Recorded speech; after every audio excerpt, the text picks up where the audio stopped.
let me see if we got this thing cracking right now. Just making sure that we got the audio going right now.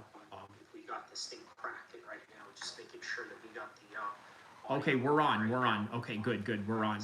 Perfect, perfect, perfect. So we're on. Yes, respiratory. So as I was answering your question, you said, "Did you miss it? It's over." I was watching it from the very beginning, right? So as I was watching it from the very beginning, I had to stop, pause it, because I had to do the night prayer, right? It's a night prayer called Tarawih that we do for Ramadan. So I went and did that. Now I'm back catching up to where I had left off. Yeah, let's do this right now. Let's KCRA. Let's go to the live stream on this. Where exactly did I leave off on this? Oh, wait a minute. Hold on a second here. Is there, you know what? We can just go and we'll take the Fox News feed instead. That's what we'll do. And just go off of where I had left off, and then we'll go from there. So yeah, man, how's everybody doing, man? Shout out to everybody. Obviously, this is not something that I I mean, I do political content, obviously, right? But I have not yet done the State of the Union address. Now, why is it that I had decided to do this particular? Well, let's be honest about this, right? There's a lot of things going on in the world right now. Iran is forefront of the news in terms of what could potentially happen in the United States and what type of military operations they want to run. There's also other aspects of, let's say, the cartel. That's big in the news right now, right? I've done 2 live streams regarding the cartel. One I did regarding Mencho, and part of it was also about Conor McGregor and why the UFC wants to see him lose. And in the other one, I did earlier this afternoon regarding the possibility of the UFC's event in Mexico this weekend, ironically, having a fight in Mexico the same time all of this is happening, right? So I did, a live stream on that. And obviously, Donald Trump may have some things to say about this, so I'm going to start off where I had left off just so I can catch up with you guys, okay? So if you guys have seen this already, at least we could stop for a little bit in between and say, you know, and basically give some reactions. Bread Lover says, hi, hello, how are you? Let me know what part of the world you are from, Bread Lover. So here we go. Let's see here. They're blocking the removal of these people out of our country, and you should be ashamed of yourself.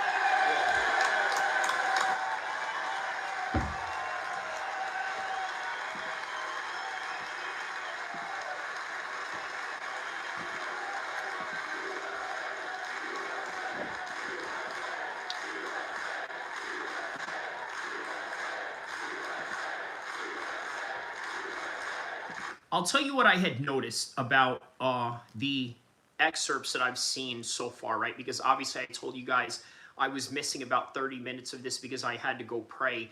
But what I had missed out of this was, well, okay, we're going to see what I missed. But what I did see is people interfering and heckling Donald Trump, right? And I was watching the Fox News feed, and I don't know if anybody else had picked up on it, but they did not show the people who were heckling the whole entire State of the Union, and rightfully so, right? Obviously, what they are trying to do is not cause attention to the hecklers, but rather the attention of the hour, which is the president himself, right? So that's probably the reason why they did not give attention to that matter, right? Whereas if, let's say, you were in like a town hall meeting, or maybe even just a normal press conference that you would see at a fight event, usually they would pan the camera over to see what is going on. If you remember when Conor McGregor fought Nate Diaz, right? Nate Diaz, the second time around in 2016, Nate Diaz walked out of the press conference, and so the UFC camera was pointing right at him while they were also focusing in on Conor McGregor, who was still on stage. So Beer says people are very upset. Who is upset in particular? Let me know exactly who is upset that you are talking about. Underrated says Ramadan. Yes, I am celebrating Ramadan or participating in Ramadan. So that is why I had missed 30 minutes of this particular speech that Trump did. And prior to that, I was watching it. So I wanted to be very adamant in watching this with you guys, with the parts that I miss, react to it and see what is going on so we can give some sort of details and some analysis behind it. Now, look, as I was saying, I don't normally do this, right? Now, obviously, for the past year, I have become a political channel, right? I'm an MMA channel first. Obviously, if you look at the name of my channel, it says Kyrie Abu El-Kheer MMA.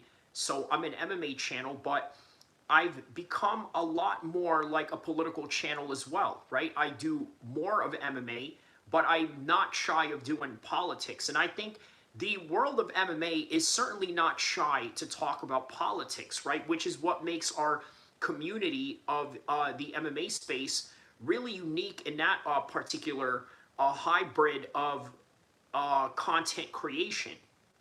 You see, we can talk about politics while also tying it into mixed martial arts. Now, what are some things that I could tie into this particular story? Obviously, Donald Trump had mentioned the hockey team. He had the hockey team who won recently, right, in the Olympics, beating Canada overtime. By the way, very exciting stuff, movie stuff of legends, right? Like a real life Mighty Ducks movie, which is what happened in the Olympics with the hockey team, right? So obviously Trump shouted them out. On top of that, there's also the World Cup that is going on in the United States in the same year as the Olympics, by the way, also in the same year as UFC White House, taking place all in one year, right? So this is a big year for Donald Trump in terms of extravagance, in terms of sports entertainment, also in terms of the political realm and the political implications that deal with Mexico, that deal with Iran, that deal with the Middle East, that also deal with Ukraine and Russia. So Trump has his hands full, not only on the sports entertainment side of things, right? Because he is a president who is adamant in basically talking about, you know, the entertainment aspects of American sports, and now he has to deal with real life world situations as well, and then having to tie all those together. So very interesting times for Donald Trump to deal with these things. Imagine that, right? You have the Olympics, the World Cup, and then UFC White House all in the same year and within all in the same months of each other. I mean, it is an American summer. It is a great American summer that we are going to witness this year. So it is going to be interesting to see what unfolds with that, along with the political implications that is going on around the world. And let's take a look at and hear what he had been saying all along here. And perhaps most importantly, I'm asking you to approve the Save America Act.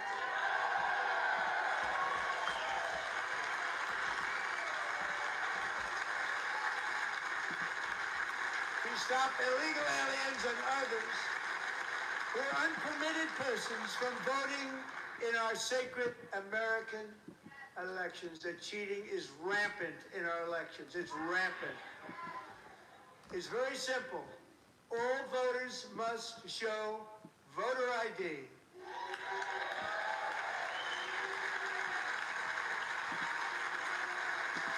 Yeah, Jay, unfortunately, you're an immature idiot that just wants to say that to be performatively outrageous and to be performatively shocking for whatever reason that you have. Now, when I look at your channel activity here, you got nothing going on in your channel. You got 78 subscribers. You don't have any content. You don't have any motion. And therefore, whatever you have going on in life, you probably have bills piling up. You probably don't have $5,000 in your bank account. Your check engine lights is on in your car. On top of that, you probably live in a trailer park. So you see a Muslim that is up in here talking, and you decide that you want to go and trash me while I'm over here doing some really important work for all of humanity in terms of trying to understand all this political shenanigans going on. And the only thing that you can offer is talking about doing things that is forbidden to be done in a mosque, and then not even spelling the name correctly, which, by the way, is indicative of your lack of education. Right? You are an idiot, you are a moron, and you want to say things just to feel better about yourself. Well, here it is. Do you like the fact that I'm now giving you attention, letting you know exactly who you are, and the fact that you yourself would never face me, you would never say these things to me, because if you know that you were to come across me in any kind of capacity or within the same vicinity, you would run the other way. Bear says, hey man, I didn't come at you, but you wouldn't lime most of the time I'd have to say. That's why I stick to what I... No, I wasn't talking to you, Bear. I was talking to the gentleman here that made the comment saying that he ate pork at the mosque with his friend whose name is Muhammad, and he doesn't even know how to spell it correctly. Dude, you're cool, bro. I don't got no problem with you. You seem very respectful in the short interactions that we've had so far. Well, let me introduce myself. Obviously, Kyrie Abu El-Kheer. My channel emphasizes more on MMA, but as you know, the MMA world right now is entrenched with politics, right? There is huge politics that is going on in the world of MMA, in particular within the conservative right-wing side of things. And I felt that, you know what, it was a great opportunity to sort of use this time in the United States right now, the State of the Union address, give it some thoughts, give it some analysis on my end, and perhaps maybe to educate other people out there. Not only to educate other people out there, perhaps maybe some of you guys can educate me on this particular matter and in some things that I may not know, because there's a lot of things that I do sort of understand with politics. I mean, I have done some work with a state assemblyman before, right? Today we were running and walking around Sacramento. I believe we ran across a senator while I was, at the Kings, stadium. But anyways, Victory asked one of my moderators, what did I think? I tell you what, it was a show of spectacle when it comes to the State of the Union address, right? Trump was very performative, was very exuberant, right? I think Trump had some good shots of coffee or some good shots of whatever it was that those White House doctors could offer him. He was just full, vibrant of energy, and it was just really, exciting to see. Not only that, I liked the heckling that was going on. Although I was watching a Fox News feed, I don't know if CNN had focused in on who the hecklers were, but I thought that it was interesting that, Fox News did not focus in on who the hecklers were. Obviously, they were Democrats, but from what I understand, there's a lot of Democrats that did not show up tonight, right? That is from what I've been told by reliable sources in Washington. Dr. Studios asked me, what is my favorite color? Blue. Off top, blue is my favorite color. Don't ask me why, but Bear says, right. I'm just saying you would not like me as a person, and I'm okay with it. Take a look at what happens in Times Square a few days ago. I want to stop that. It's a decent speed.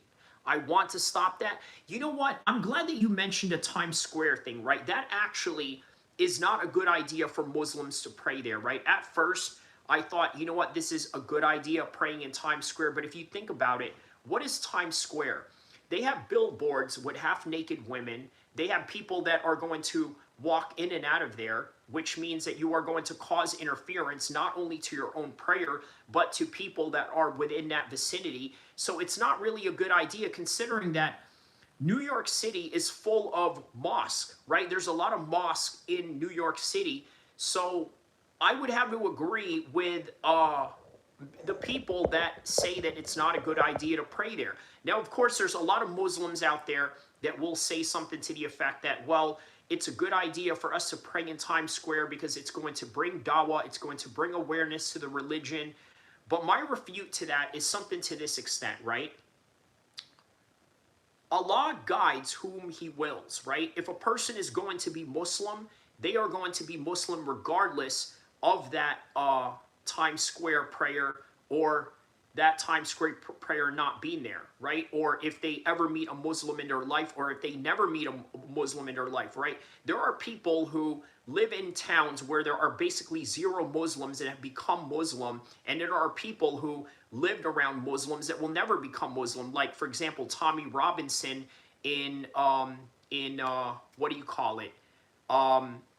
In England, right? He lived around a lot of Muslims growing up in Luton in England, right?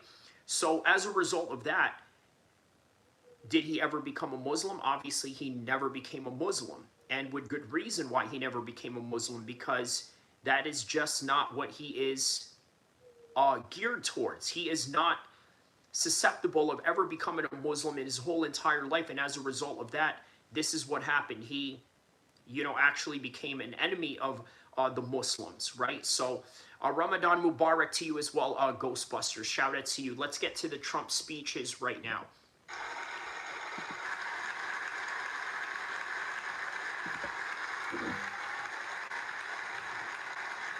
All voters must show proof of citizenship in order to vote.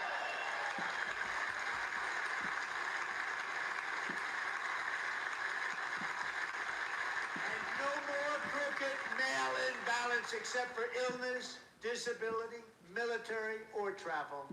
None. And this should be an easy one. And by the way, it's polling at 89%, including Democrats. 89%.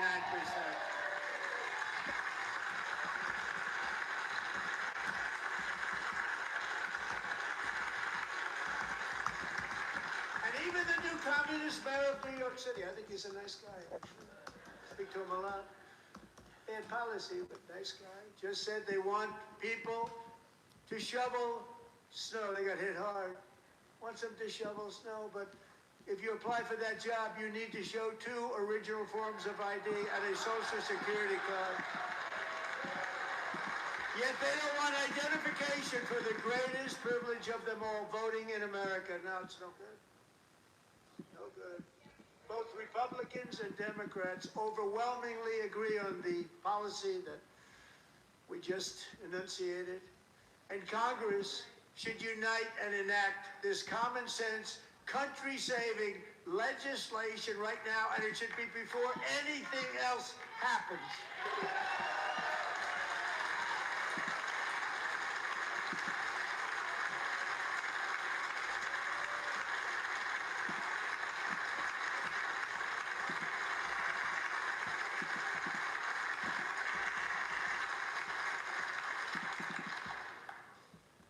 The reason they don't want to do it, why would anybody not want voter ID? One reason. So I gotta be honest with you, right? That seems pretty reasonable to ask people for citizenship or their social security just to shovel snow, right? Because you would imagine that what they would do is probably find immigrants to exploit in that particular matter, right? I've seen it plenty of times. I've seen people who were Filipino domestic workers or people that, let's say, worked in nursing homes, right?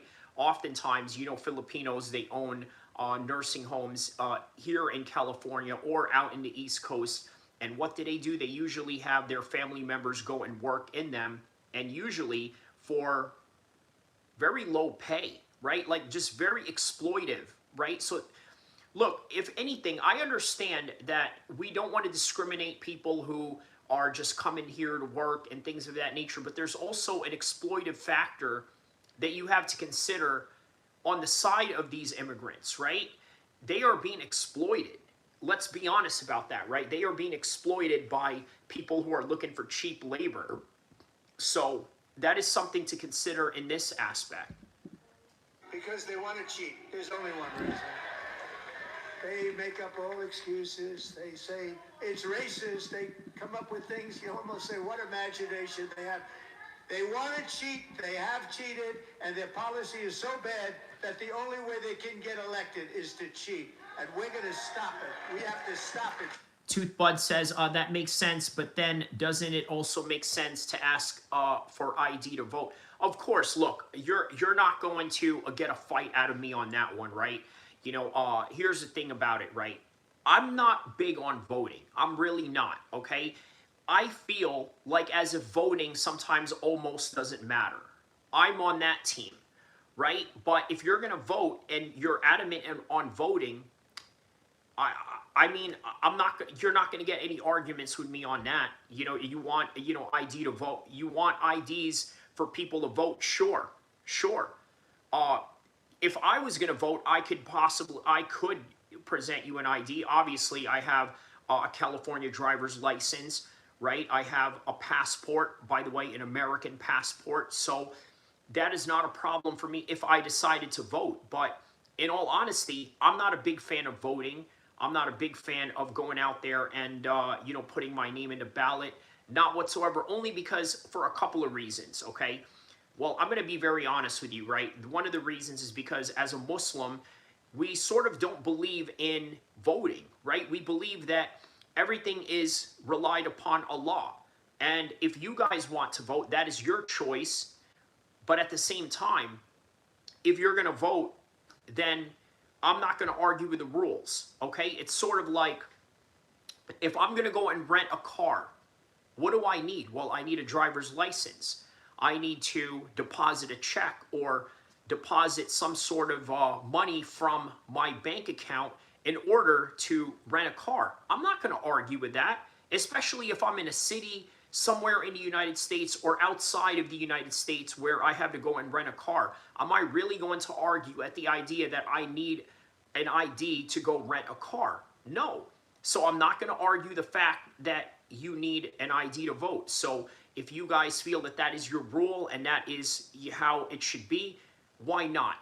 Why not? You're not going to get any arguments with me on that. Now, look, to be fair and objective, why is it that, let's say, a Democrat would not want that? Well, it's quite simple. They want elite. I mean, look, and this is me saying this as somebody who's not a Republican. I'm not a Republican or I'm not a Democrat. I'm neither. Now, here's the problem with that, right? A lot of people nowadays don't understand nuances. So when they hear me say these things, it is as if right now you think that you're hearing this from a right-wing perspective. But guess what? I also do a lot of things that sound like a complete liberal Democrat. I'll give you an example. I got into it with, well, I didn't get into it, but we sort of had a friendly discussion, right? Eric Trilogy, I told you guys, the nutritionist of Jake Paul, right? This is what he said to me after I had mentioned something about, Kid Rock, right? This was back in February 3rd. He says, let's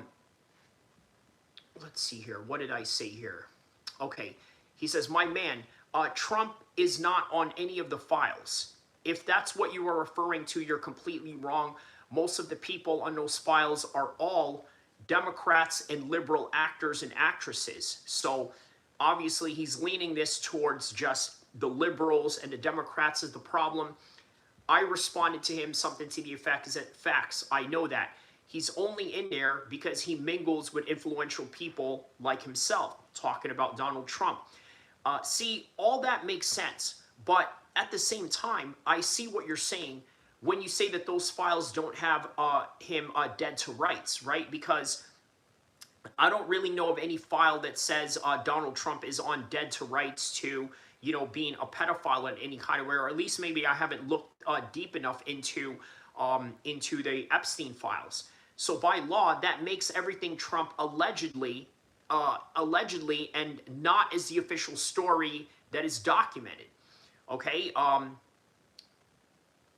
He says, hey, bro, do you remember me? I run across a lot of people in this chat, man. And then Victory says, I agree. Toothbud says, the files are bipartisan. I agree, right? So what the anti-Trump people hope for is that those redacted information, X, Y, and Z, should be about him.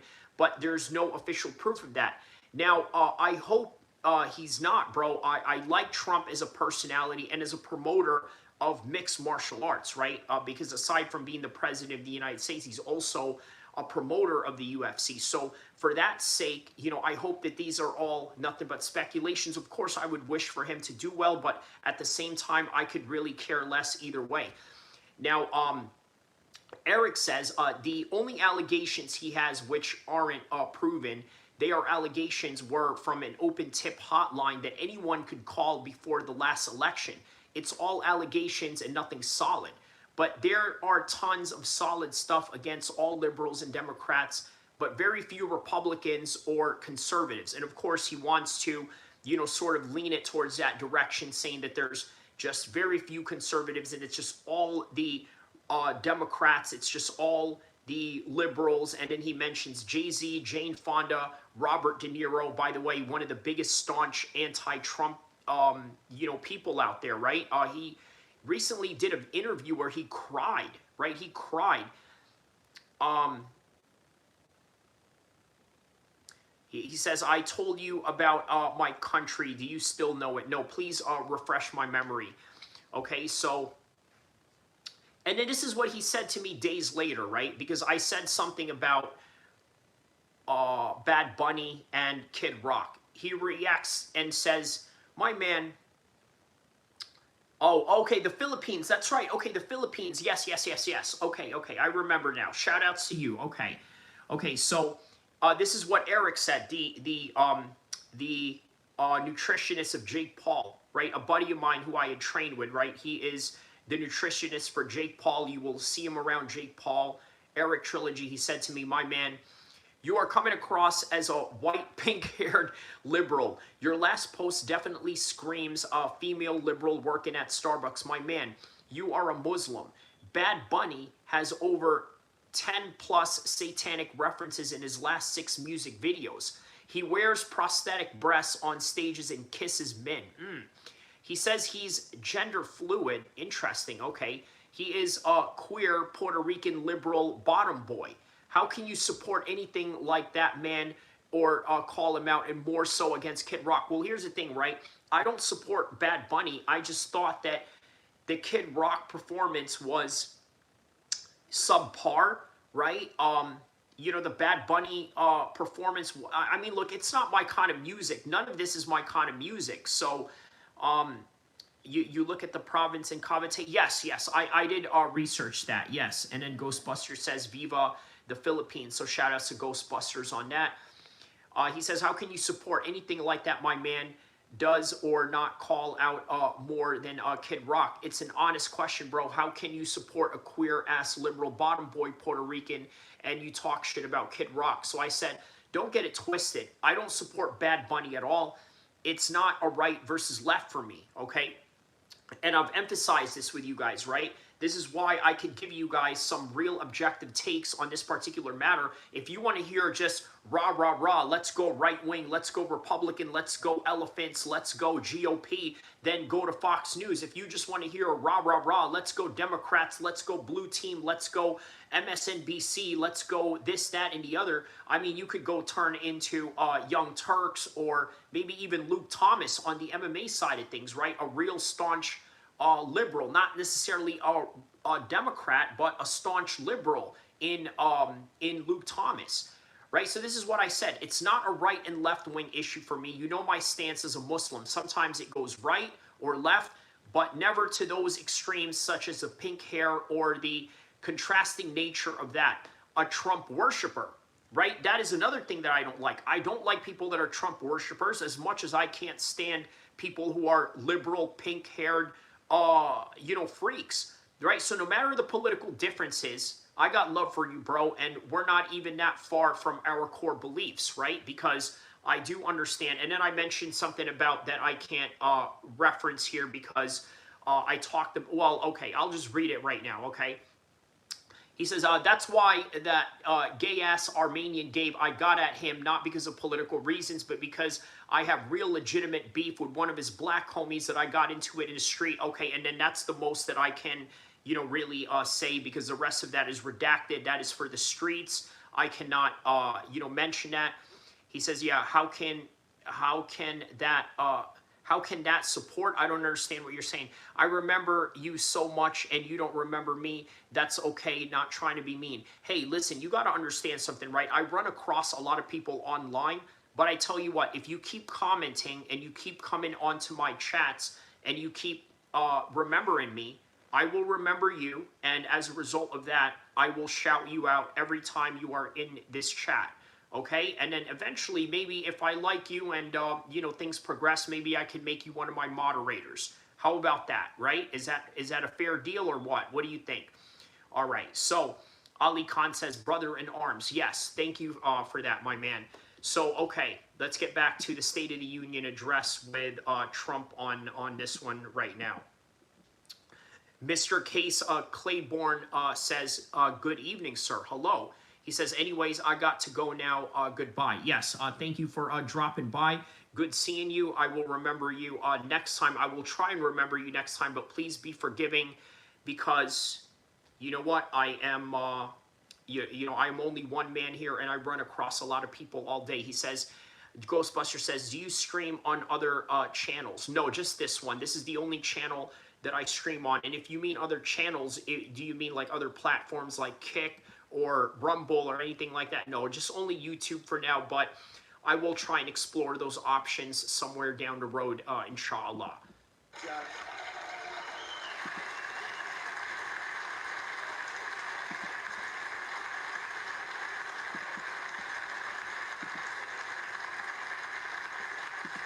And here is one more opportunity to show common sense in government. In the gallery tonight are Sage Blair and her mother, Michelle.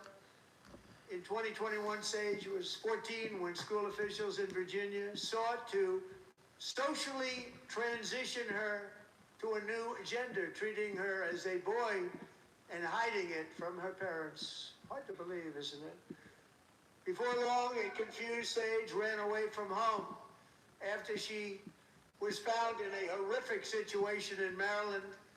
A left-wing judge refused to return Sage to her parents because they did not immediately state that their daughter was their son. Sage was thrown into an all-boys state home and suffered terribly for a long time. But today, all of that is behind them because Sage is a proud and wonderful young woman with a... Hey, and you know what, Cecile, you could also send other people around my way as well. I'd love to have more fans in the Philippines. If you would like to help me gain more supporters in the Philippines, that would be awesome.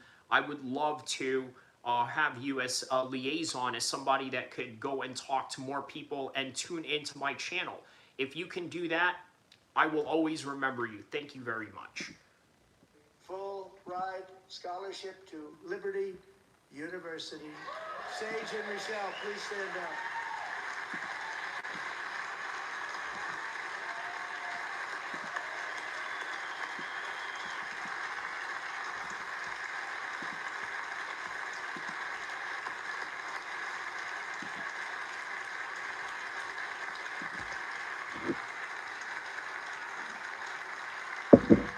Thank you for your great bravery. And who can believe that we're even speaking about things like this?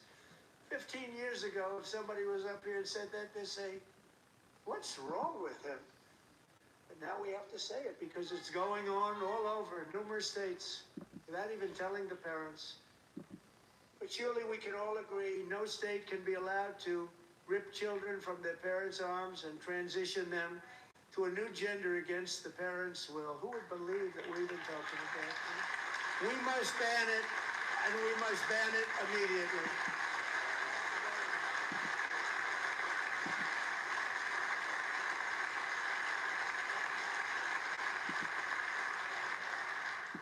Look, nobody stands up. These people are crazy. I'm telling you, they're crazy.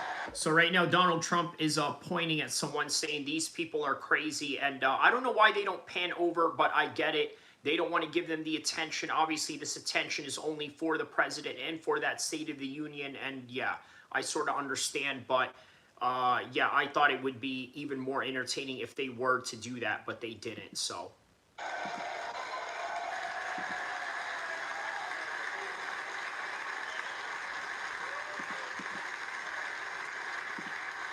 Amazing. Kevin. Boy, oh boy. We're lucky we have a country. someone is yelling pedophile in the stance. Very interesting. Someone is yelling out pedophile at Trump. With people like this, Democrats are destroying our country, but we've stopped it just in the nick of time, didn't we? And then classic reverse play, he goes and says, yeah, but you know, these Democrats have been destroying our country and we stopped it in the very nick of time, right? You know, just to kind of alleviate from the outrageous comment that that person was saying as sort of accusing Trump of being a pedophile.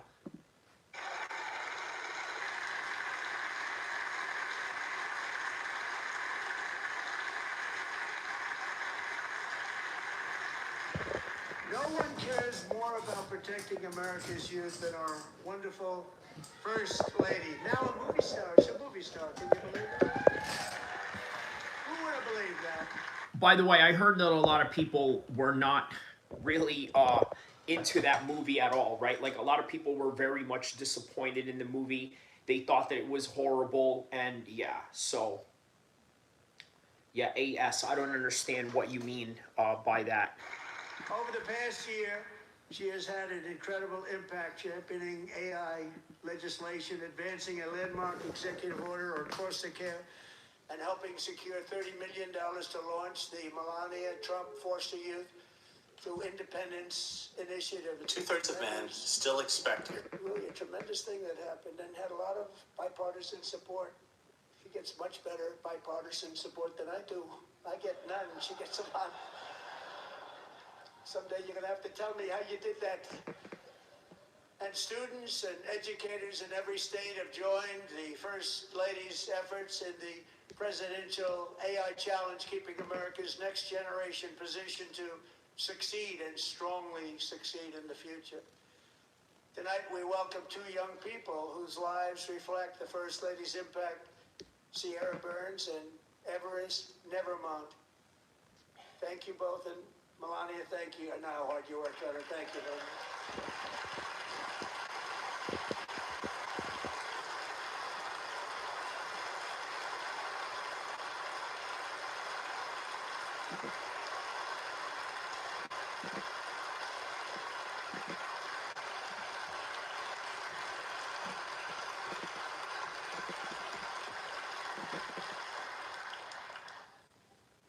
I'm very proud to say that during my time in office, both the first 4 years and in particular this last year, there has been a tremendous renewal in religion, faith, Christianity, and belief in God.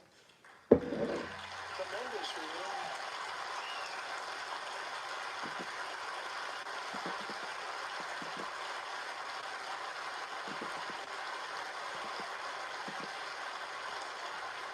This is especially true among young people, and a big part of that had to do with my great friend, Charlie Kirk, a great guy, great man. I don't understand what the look, I'm not here to disrespect Charlie Kirk's death in any kind of way, right? I just don't understand the fascination with this man, nor do I really understand why he is an important political figure when he's never held a public office, right? But he said, who is that? Who is that exactly? Who do you mean, Don Juan Stank? Interesting name that you got there, Don Juan Stank. What a name. All right.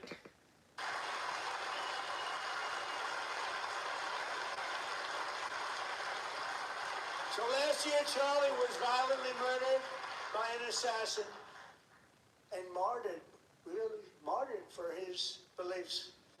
His wonderful wife, Erica, is with us tonight. Erica, please Who's a straight up 304, but anyways. stand.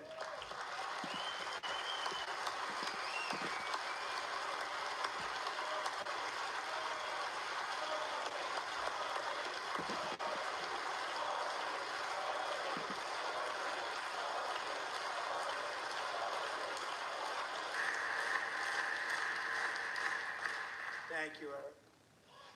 Thank you a lot. In Charlie's memory, we must all come together to reaffirm that America is one nation under God, and we must totally reject political violence of any kind.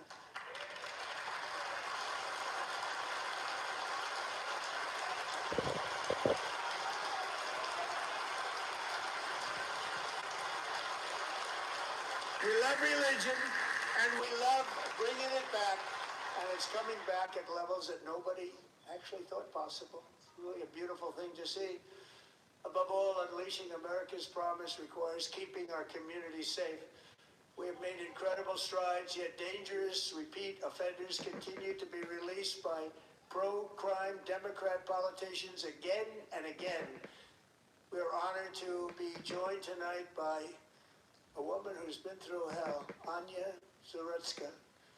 In 2022, she and her beautiful daughter, so beautiful, what a beautiful young woman, Irina fled war-torn Ukraine to live with relatives near Charlotte, North Carolina. And by the way, what's going on with Charlotte? Last summer, 23-year-old Irina was riding home on the train when a deranged monster who had been arrested over a dozen... Come on, I know you want to say it, Trump. He wants to say deranged black man. Who is this deranged? He wants to say it. Let's be honest, okay? He wants to say it. He doesn't want to say it out loud. Through no cash bail, stood up and viciously slashed a knife through her neck and body. No one... He says everybody that did a crime needs to be in super jail. You don't even make sense with what you're saying. Everybody that did a crime needs to be in super jail. So do you realize that jaywalking is a crime? You understand that? So you need to be in super jail if you jaywalked? You've never jaywalked in your life? And if you've never jaywalked in your life, man, I gotta tell you, you lead a pretty boring life. No one will ever forget there were people on that train. No one will ever forget the expression of terror on Irina's face as she looked up at her attacker in the last seconds of her life. She died instantly. She had escaped a brutal war only to be slain by a hardened criminal, set free to kill in America. Came in through open borders. Mrs. Zaretska, tonight I promise you we will ensure justice for your magnificent daughter, Irina. He says, they don't have woke jaywalking laws where I live. Where do you live, Don Juan? Let me know what part of the world you are from. Obviously, you're from the United States like I am. I live in Sacramento. Let me know what part of the world you're from.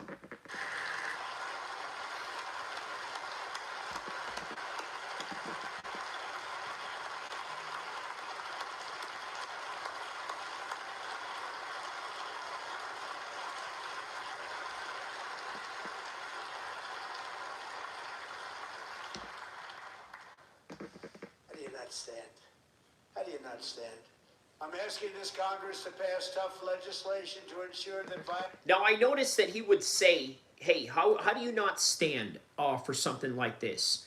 Right? How do you not stand? Well, I don't know, man. Like, do you need to call that out? I mean, do they have to stand for everything that you say? Or, you know, and if you don't, you just ostracize them for not agreeing with you?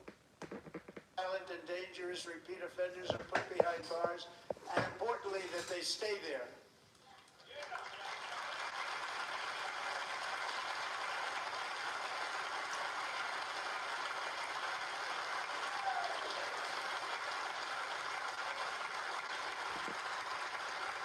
Starting last summer, I deployed our National Guard and federal law enforcement to restore law and order to our most dangerous cities, including Memphis, Tennessee, big success.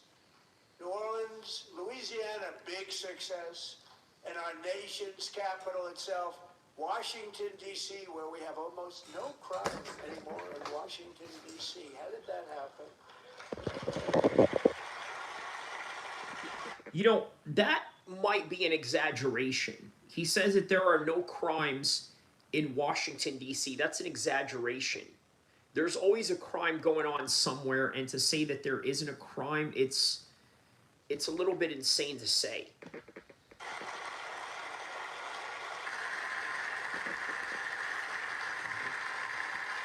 In fact, crime in Washington is now at the lowest level ever recorded, and murders in D.C. this January were down close to 100% from a year ago.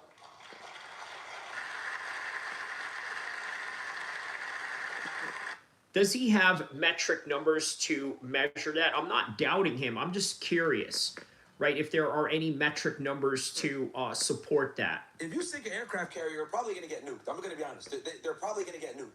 But if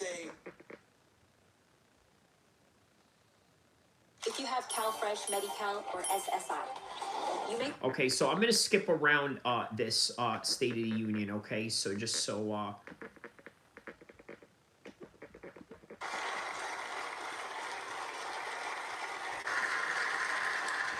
In January, elite American warriors carried out one of the most complex, spectacular feats of military competence and power in world history. No one's seen anything like it. Foreign leaders, I won't tell you who, called me and they said, very impressive, very impressive.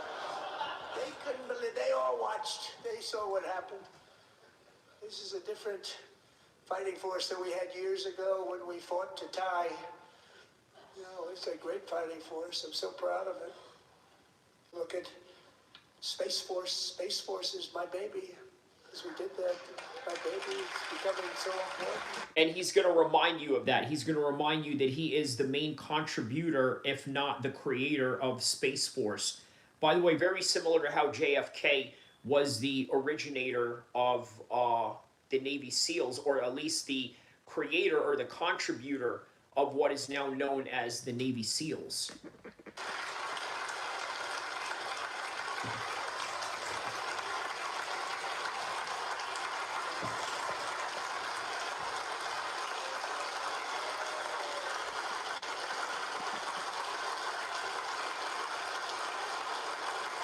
And America's armed forces overwhelmed all defenses and utterly defeated an enemy and fighters to end the reign of outlaw dictator Nicolas Maduro and bring him to face American justice.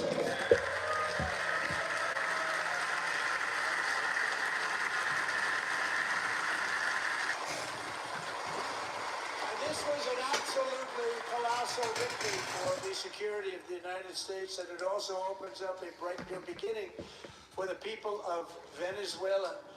We're working closely with the new president of Venezuela, Delcy Rodriguez, to unleash extraordinary economic gains for both of our countries and to bring new hope to those who have suffered so terribly. They really did suffer. With us tonight is Alejandro Gonzalez. She grew up in a tight-knit Venezuelan family and was especially close to her beloved uncle Enrique. But after Enrique ran for office and opposed Maduro, he was kidnapped by Maduro's security forces and thrown into the regime's. So in other words, what happened was, after you created a regime change, you decided to put on the opposition as the leading party of the entire country of Venezuela. Makes kind of sense, right? Like, you get rid of them, you bring in the opposition. Very similar to what they did with Saddam Hussein when they brought in Ahmed Shalabi. Don Juan Stank says JFK was cool. He was, man, he was. In fact, some will argue that he was assassinated because he revealed that Israel had nuclear weapons and they weren't supposed to. That's what they say, right? Now, obviously, I don't know if that's true, but it seems plausible. And do you put it past the Israelis that they would actually go and take out JFK? Really infamous prison in Caracas. Alejandro feared she would never see her uncle again. She feared for her own life also. But since the raid, we have worked with the new leadership, and they have ordered the closure of that vile prison and released hundreds of political prisoners already, with more to come. Alejandro, I'm pleased to inform you that not only has your uncle been released, but he is here tonight. We brought him over to celebrate his freedom with you in person. Enrique, please come down.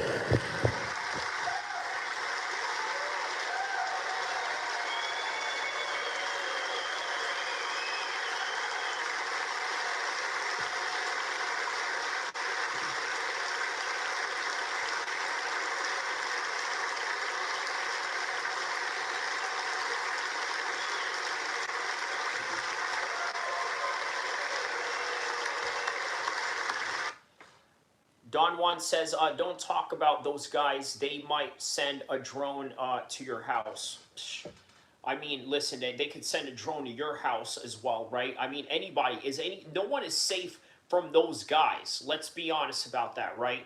You know, they operate around the world. They operate here in California. They operate in South America. They operate in Europe. Yeah, they can get at anybody they want. And by the way, their intelligence service is stronger than their military, and they use their intelligence service as their assassination force. So yeah, you're right about that, though. You know, they are nothing to mess with, and at the same time, that's the reason why a lot of people are sort of looking down on them right now, right? Because their whole attitude on things is to win by any means necessary. And although that is a tactic that, let's say, radical, Islamic extremists use, they're sort of looking at that and saying, well, you know what? That's not how we wish for you to operate as a quote unquote a so-called sovereign Western country. You know, he says investigate all into files. I don't understand what you mean by that, Homestead. You're going to have to elaborate on it. Investigate all into files. What do you mean by that? Investigate who, what, when, and where. You have to elaborate for me to have a real intelligent conversation with you here. He says a lot of boneheads like those tactics, though. A lot of boneheads like those tactics, though. There it is. Yeah. It is a very boneheaded tactic. I will agree with you on that, Don Juan, right? But that is also the reason why the Israelis are in the type of PR trouble that they are in right now.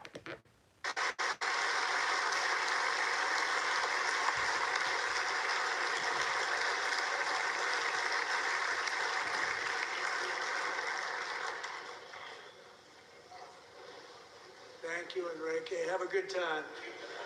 Nice to have you back, Enrique.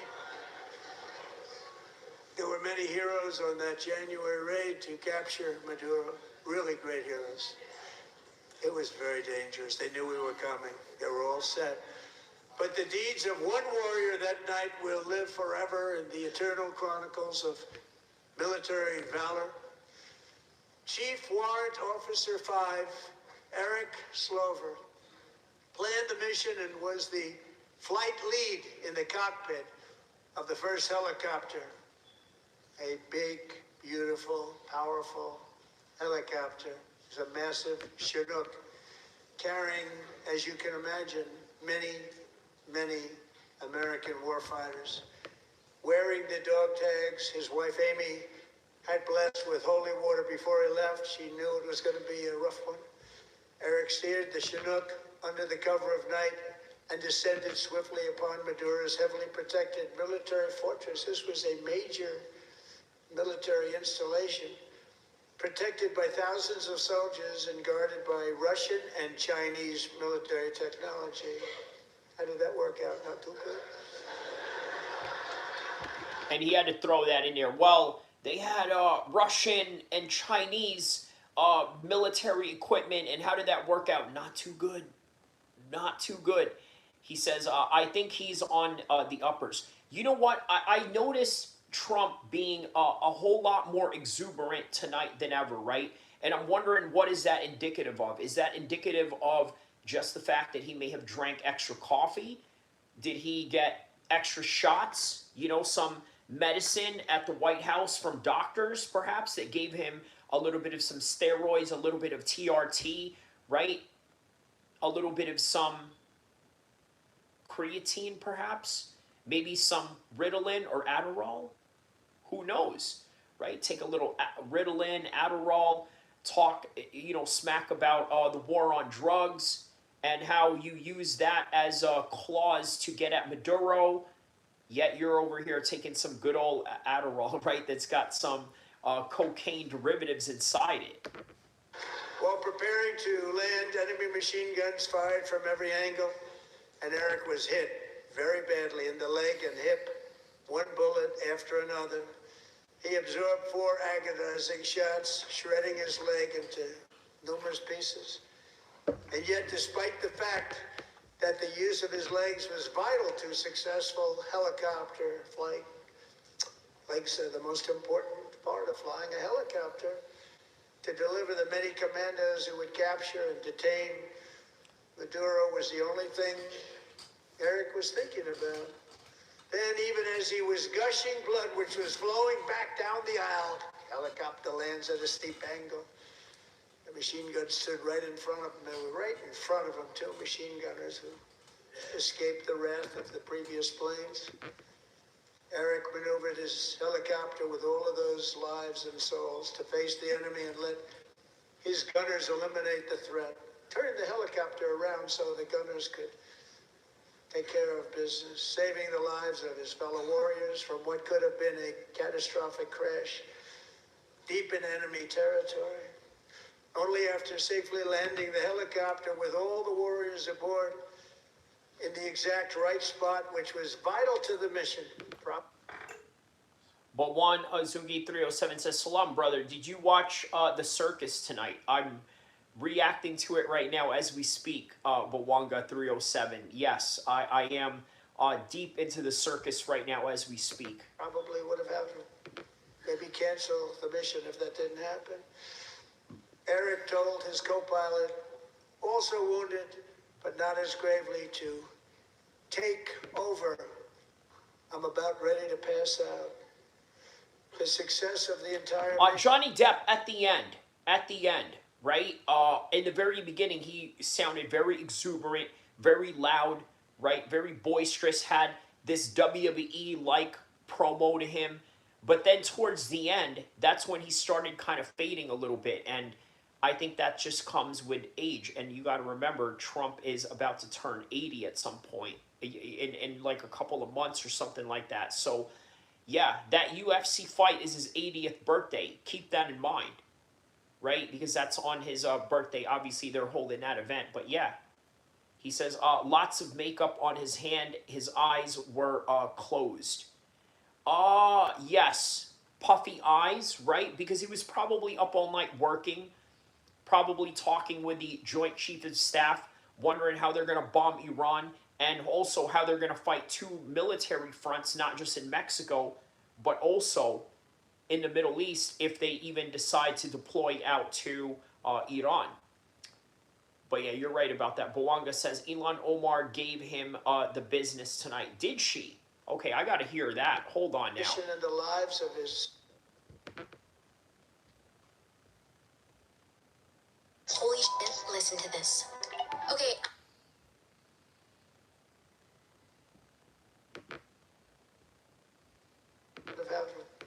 Maybe cancel the mission if that didn't happen.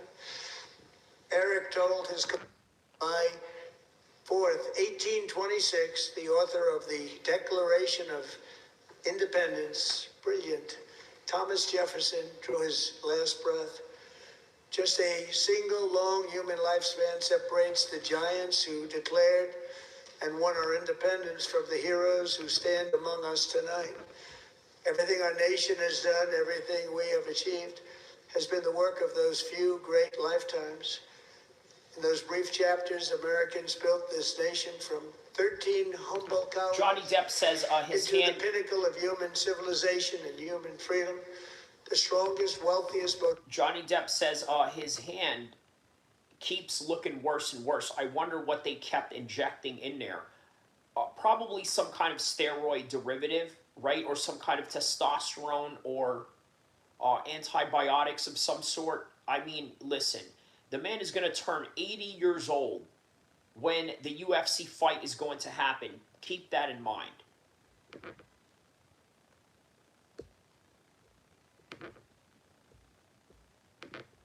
Most powerful, most successful nation in all of history. Americans ventured out across the daunting and dangerous continent. We carved paths through an unforgiving wilderness, settled. When you say that, Johnny Depp, when you say that maybe his hand is dying, could it be indicative of pre-Alzheimer's or Parkinson's, perhaps, right? The type of Parkinson's that maybe Muhammad Ali had. Maybe something to that extent, perhaps. A boundless frontier and tamed the beautiful but very, very dangerous Wild West. From empty marshes and wide open plains, we raised up the world's greatest cities. Together, we mastered the world's mightiest industry. He says the devil is calling in all the favors. That's why he's literally melting. Okay. Shattered histories, monstrous tyrannies, and we liberated millions from the chains of fascism, communism, oppression, and terror. Americans lifted humanity into the skies on the wings of aluminum and steel, and then we launched mankind into the stars on rockets powered by sheer American will and unyielding American pride. We wired the globe with our ingenuity. We captivated the planet with American culture, and now we are pioneering the... Johnny Depp says definitely Alzheimer's, and probably very little blood is flowing to those parts of his body. So there might be some dying tissue and body parts. You know what concerns me, right? What is going to happen at UFC White House if Trump, God forbid, something happens to him, right? Will we still have the UFC White House fight card, right? And imagine if something happens to him during the UFC White House fight. Like, just imagine that, right? I mean, that is a possibility, is it not? There has to be some sort of possibility in that. Before or after or during the fact. I mean, of course, after is more of the high probability, right? I'm sure Trump would be okay from now till January, June, I would hope. But for the most part, yeah, what are they going to do with the UFC White House card if something happens to him? Bawan says, little Marco and Vance is gonna fight it out. Are you saying that in reference to what I said with what happens if, let's say, he was to, just, fall ill in between, now till the White House? Is that what you mean? Like, yes, okay, so they're gonna fight it out. Okay. Fight for what? The presidency? That would be... Oh my goodness, man. And Dana White and the House of Speaker would wrap the belt to the winner. Yeah, Johnny Depp, he seems very ill. You know what? That's a very astute observation on your part, Johnny Depp. Do you have a medical background to any degree that you, can share with us in terms of what you do for a living, right? Because this is a very astute observation on your part, and not just that, a very extensive observation on your part. Or maybe it's just, something you just come up with on common sense just based on, whatever you read, whatever books you read online, or whatever books you read or whatever articles you read online that can, give you that information. Because, yeah, it's just interesting that, you're able to observe something like that. So, yeah, do you have a medical background? He says, I think it's obvious. Okay. All right. You know what? Maybe I need to start paying attention to his hand. That's what I think it is, right? I think, Johnny Depp, you have maybe you have a hand fetish because, unless I'm in front of a man, right, and only because of the safety that I'm going to assess the situation, right, just safety and self-defense and threat assessment. I'm going to observe hands when the person is in front of me. But if I'm watching a man through a screen, I don't feel, obviously, I'm not going to feel threatened, watching a person on a screen. So I'm not going to watch their hands, right? I was watching towards Trump's lip movement, his head movement, and his eye contact and who he's looking at. Those are the observations that I'm looking at. But I'm going to observe his hand and see if I'm seeing something that you are seeing.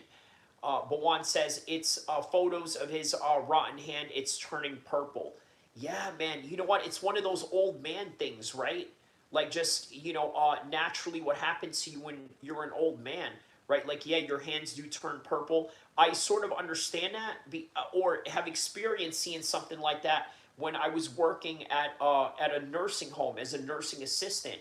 By the way, one of the first jobs that I did when I first came out to California. So I do remember that. I do have a good memory and understanding of these types of patients who were geriatric or a little bit older or had some sort of chronic illness of some sort, right?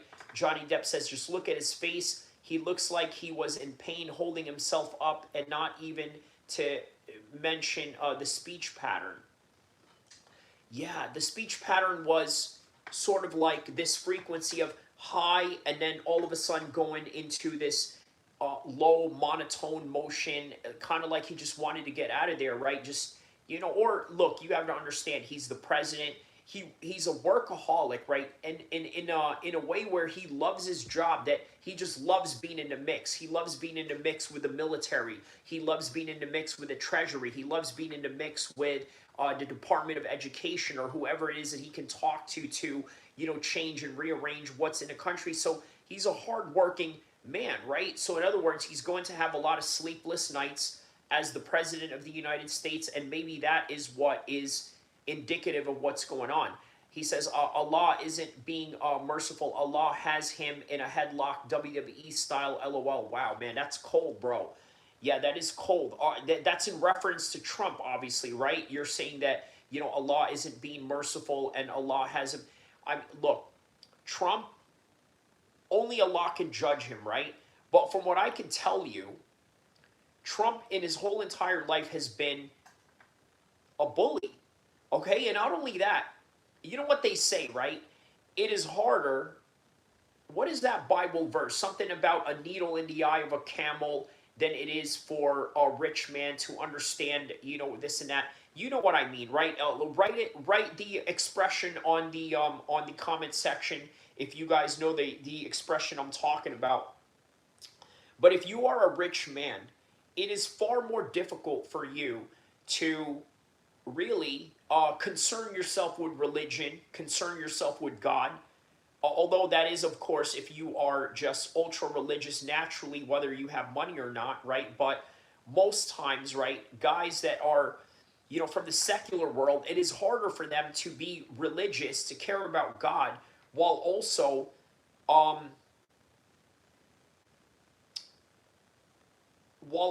caring about the afterlife. And I don't know, man. I think Trump getting shot at may have, sort of changed his mind and trajectory in how he's going to look at the world. At least from a spiritual perspective, perhaps. The next great American breakthroughs that will change the entire world. All of this and so much more is the enduring legacy, unmatched glory of the hardworking patriots who built and defended this country, and who still carry the hopes and freedoms on all of humanity's backs. For years they were forgotten, betrayed, and cast aside, but that great betrayal is over, and they will never be forgotten again, because when the world needs courage, daring, vision, and inspiration, it is still turning to America. And when God needs a nation to work his miracles, he knows exactly who to ask. There is no challenge Americans cannot overcome. All right, here we go. I think we have the phrase right here. It is harder for a rich man to enter Jannah than it is for a needle to go through a camel's eye, something like that. There you go. Okay. Thank you for that, Bawan. That is the exact phrase that I was saying, right? Yes, it is harder for a rich man to enter into Jannah than it is for a needle to go through a camel's eye. That is absolutely correct. Now, the reason why I brought that up is because Donald Trump has been a winner his whole entire life. He has been nothing short of a millionaire, nothing short of a billionaire at some point, and it never deviated from that. So for him to have the kind of humility that a normal human being has, it is almost dang near impossible. There you go. Okay. It is dang near impossible.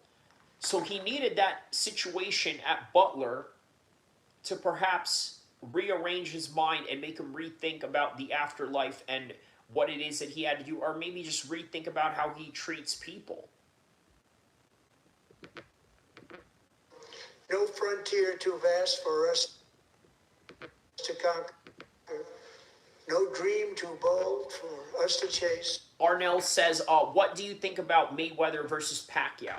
I tell you what, Arnell, I hope that the political topic that we're going at right now doesn't bore you, but I'm going to show you a video that I have that you can look at in my live stream section for you to look at, just so you can get a full extent. This was today actually. I'm on my third stream today actually, right? So, you know, I've had 3 streams that I did today. So this is the one that we have right now. Muslim Reacts. That's the current one you are in right now. And then a couple of hours ago, I did emergency stream. Mexico still happening because of the cartel. And then today, the first video I made for today, obviously Floyd Mayweather versus Manny Pacquiao, September 19, 2026. Broke fighters always come back. That is the title that I have. Go check that out. Okay, if you want me to give you a full extended breakdown on what I think about Floyd Mayweather and Manny Pacquiao, I think you will get a kick out of that. Robert says, I'm a huge Trump supporter. Prove me wrong. What exactly can I prove you wrong on? Right? You're a Trump supporter. Okay. There's nothing to prove wrong on. I mean, this is the thing, right? Like, I think a lot of you also want this idea of like, okay, we're going to divide because we think differently. And then when I do these types of live streams, at least within the Charlie Kirk live stream that I did 5 months ago, many people were asking me, hey, I don't understand. What side are you on? Are you for Trump? Are you for not Trump? Like, that is literally their whole focal point, is to understand whether I'm for Trump or not. He says also the Quran says the Bible is real too, but if the Bible is real, the Quran can't be. Well, it's a little more complicated than that, and I don't think that's the conversation that we are having today. So Arnell says today is Mayweather's birthday, 49. Pacquiao is 47. A lot of people forget that Pacquiao is the younger guy and Floyd is the older guy, right? I don't know why they think Manny Pacquiao is older. Maybe because he's just had more losses or more fights, but who knows? Robert says, no, I was just asking because a lot of people on here are hating on Trump. Okay. So obviously that is not geared towards me. Got it. Okay, no problem, Robert. I got you, man. You're gearing that towards people that have anti-Trump sentiments in this in this chat. So okay, fair enough. I understand where you're coming from now. Sometimes when words come out, we don't know if that's intended for us or if that's intended for someone. Hey, friendly fire by the end of the day. It's all good. All right. No horizon too distant for us to claim. For our destiny is written by the hand of providence, and these first 250 years were just the beginning. From the rugged border towns of Texas to the heartland villages of Michigan, from the sun-kissed shores of Florida to the endless fields of the Dakotas, and from the historic streets of Philadelphia to right here in our nation's capital, Washington, D.C., the golden age of America is upon us. The revolution that began in 1776 has not ended. It still continues because the flame of liberty and independence still burns. The flame of independence, liberty, and colonialism. Let's also not forget that, because in the modern times, we are practicing modern colonialism, taking over Greenland and taking over Venezuela. I mean, that is the pure definition of colonialism, no matter how you toss it. In the heart of every American patriot, and our future will be bigger. Change the entire. I haven't been to the grocery store in over a year, but I'm eating healthier than ever. All right, so let's see if there's any Trump response for this. Yeah, he said he's talking about me. It's right as a voter to support his interests. I'm cool with that. We equally have one vote. Okay. So You're 60. all right, so this lady that's going to respond, right?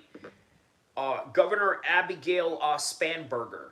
This woman is a former CIA agent, and I think the Democrats may try to shoo her into the presidency. That's what I think.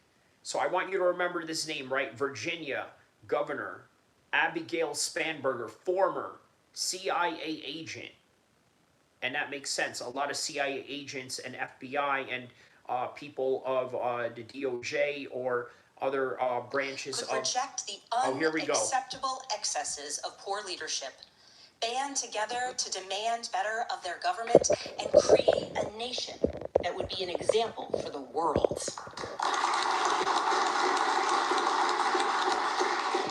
It's crazy she's a CIA agent. She reminds me of Carrie Matheson from Homeland, right? But then again, you know, I guess that's kind of racist of me to think that all white people look alike.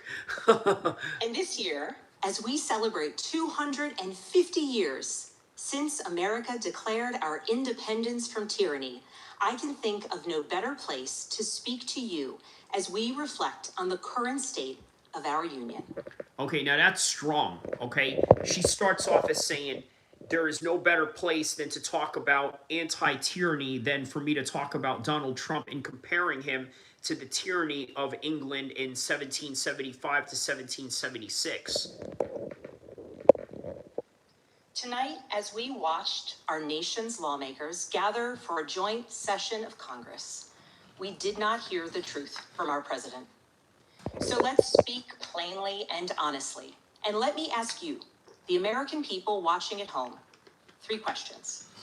Is the president working to make life more affordable for you and your family? That's a strong argument. Look, guys, that is a strong argument so far, right? The affordability argument. Okay, now, that is not stringing you along for emotional fallacies or anything. This is the truth. She's making a point right now. Let me play this again just so that you understand, okay? This part right here. Working to make life more affordable for you and your family. And the answer is no. You know how I know this?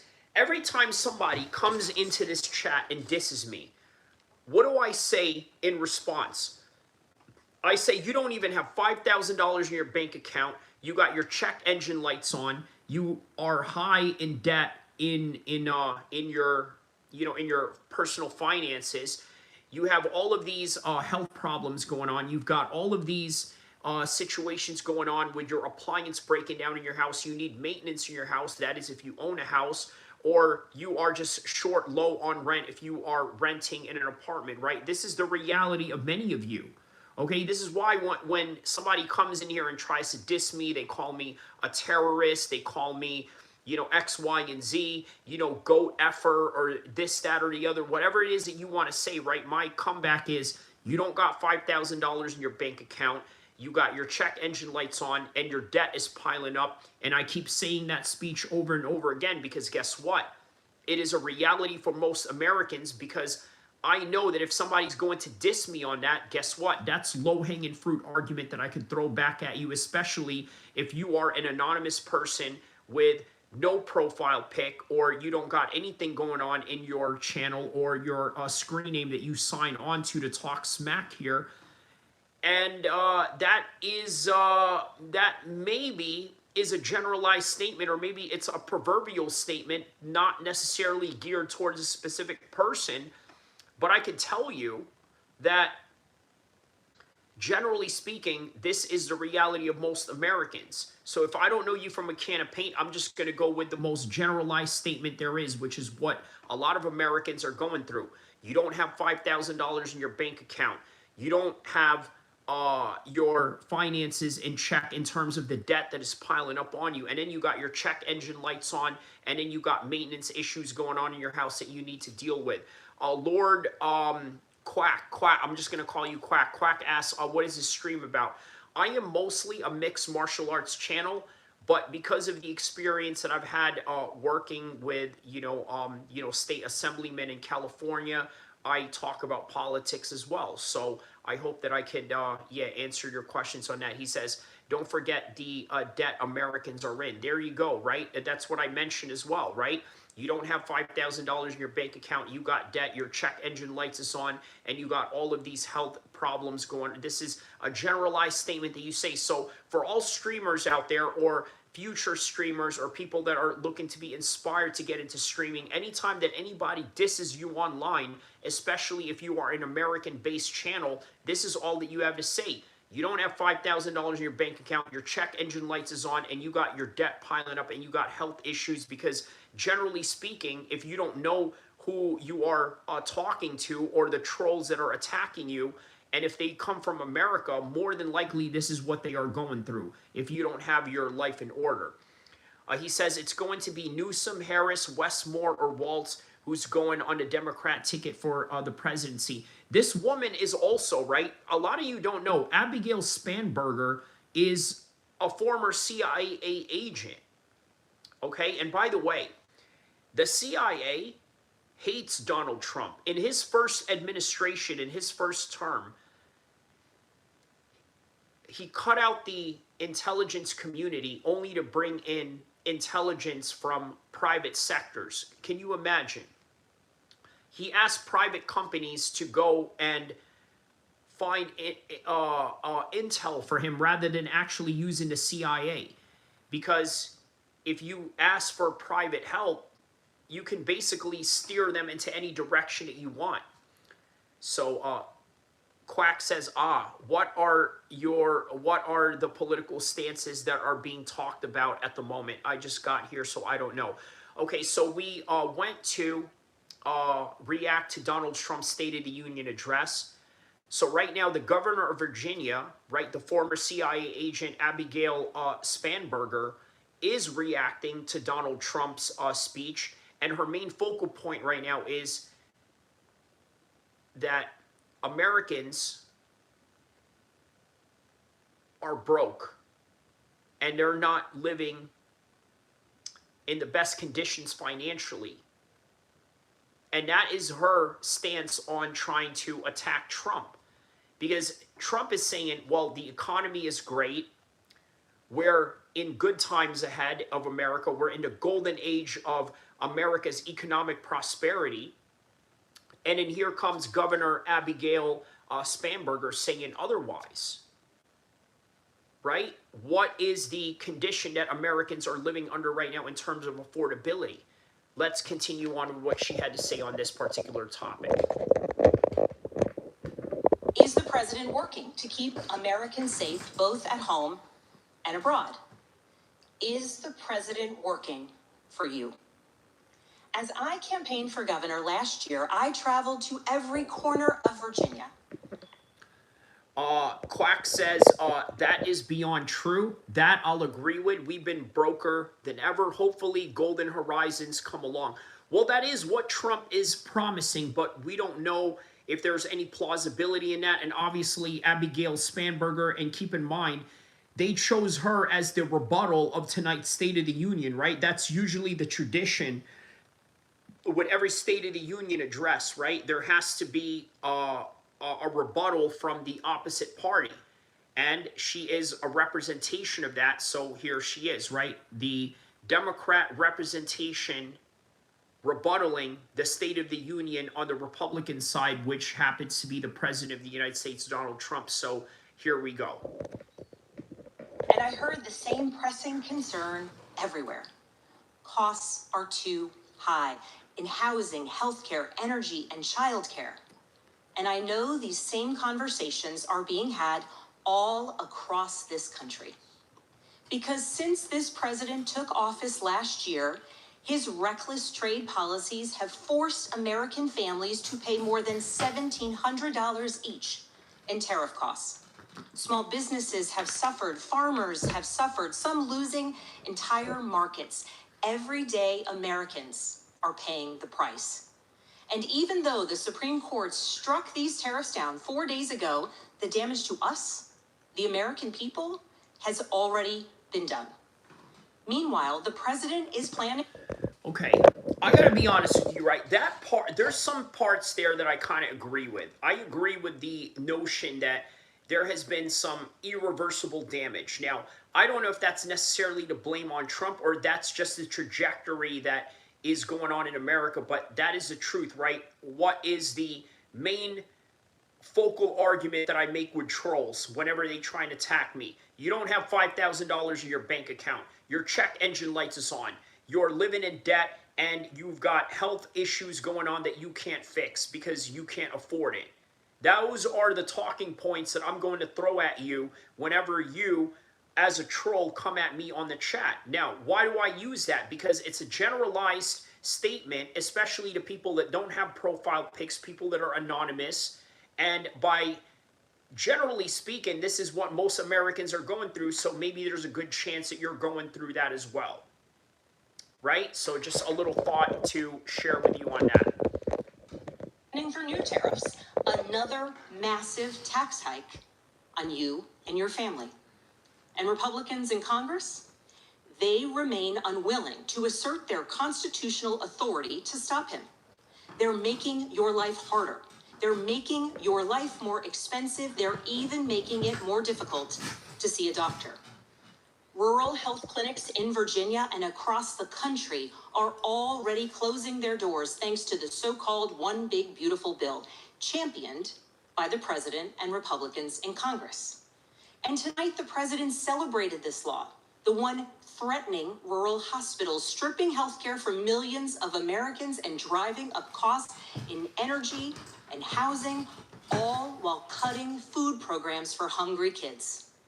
But here in Virginia, I am working with our state legislature to lower costs and make the Commonwealth more affordable.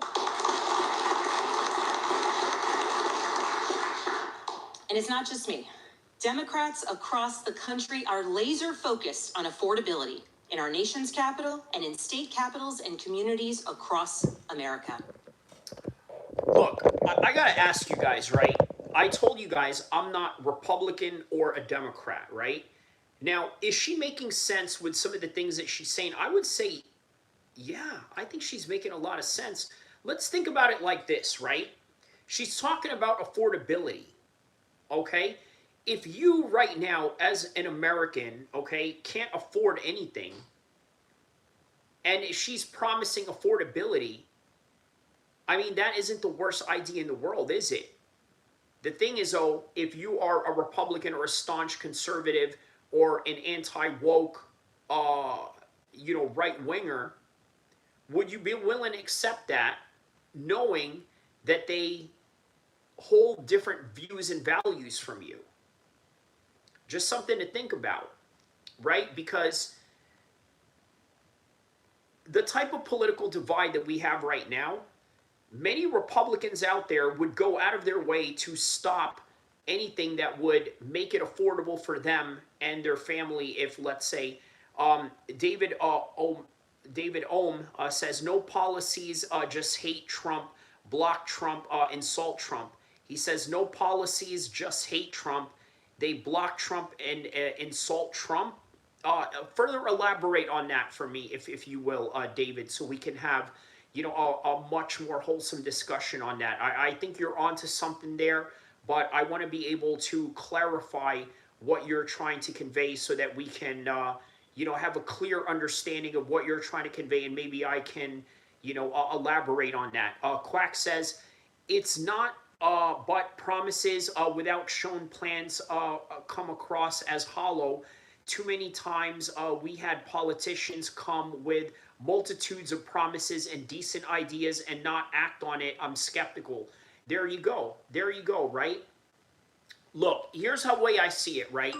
Right now, there's a lot of skepticism that is going on with Donald Trump. And this woman right here could probably create more skepticism towards Donald Trump and how people are going to see him, right? So as a result of that, what happens? There could be a situation where Gavin Newsom becomes president, right? There could be a situation where Gavin Newsom is president and she is the vice president, right? Because, as a former CIA agent, I'm sure, I don't know if she's comfortable with just being, the full-blown president, right? Then again, George Bush Sr., CIA agent as well, was the former president and the former CIA director on top of being, an agent. So, yeah, very stupid comment right there. But anyways, I'm just going to ignore you on that because you're an idiot. So, Zigzag says, Trump, he's got, okay.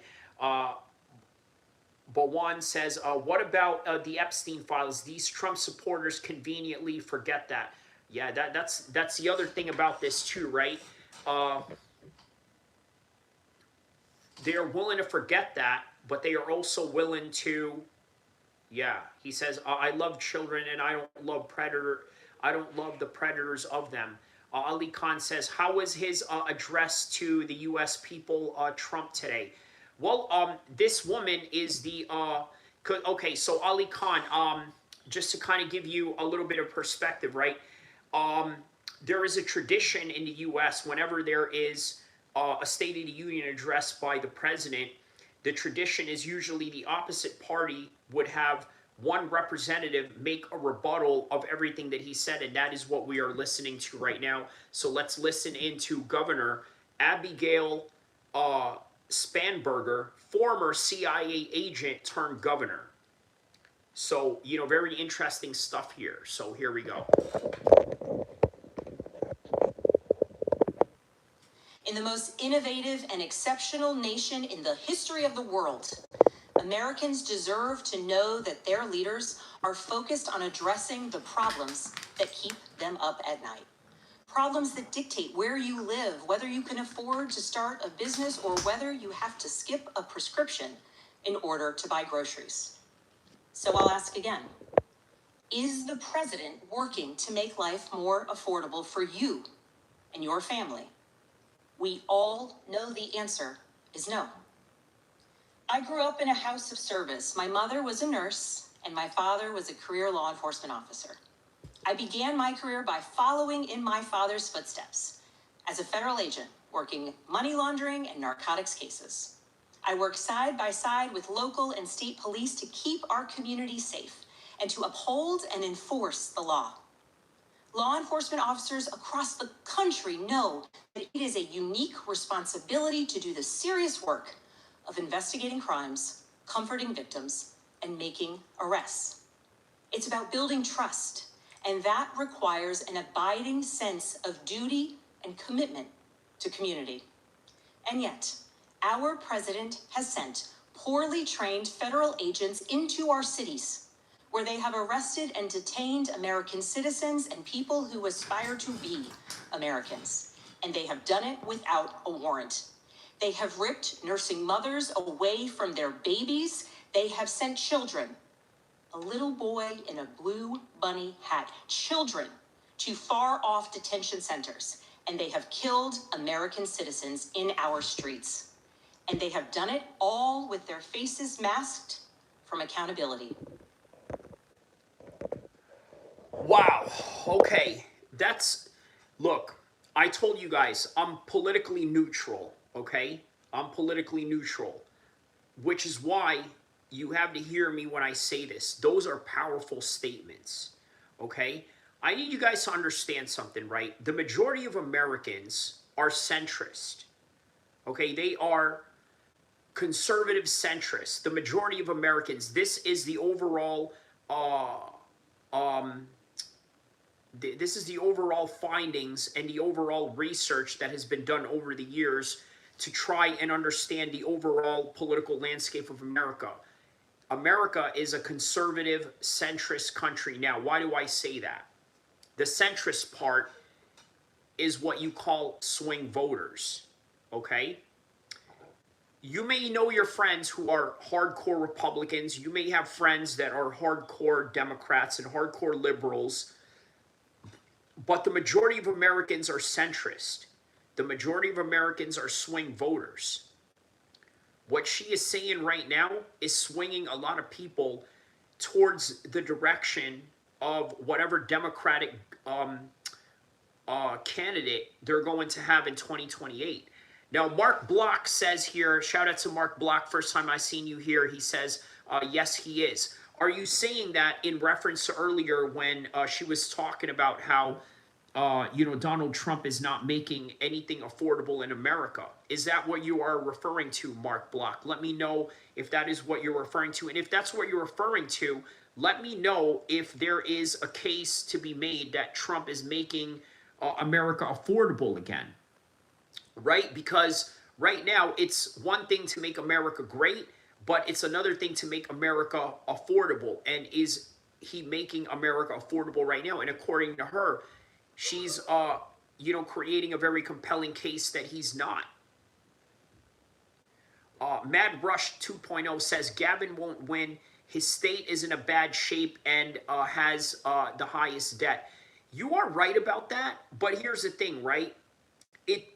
The fact that Trump's ratings and approval rate is so low, it could swing towards that direction and people won't even care. Okay? We've seen politicians get elected in the most precarious circumstances. This is not, unusual for that particular reason. So, Lord Quack says, especially this generation, everyone I know is on the fence, one way or another. I know a few extremists on both sides. The issue being is that the majority of our politicians are going from one extreme to another. The American people need a candidate that doesn't care about political affiliation, but comes to the table in earnest to help all, no matter the political ideology. Okay, very good point. Yeah, Mr. Dingleberry, you're an idiot. We're over here having some real serious conversations about the United States and the future of it, and then here you are saying a whole bunch of stupid things that mean absolutely nothing to me or the current moment of time. You know what? I'm not even going to block you. I'm not even going to get rid of you. I'm going to keep you there so that you can just look stupid in front of everybody, and then eventually you'll probably redact your statement and be ashamed of yourself, as you should.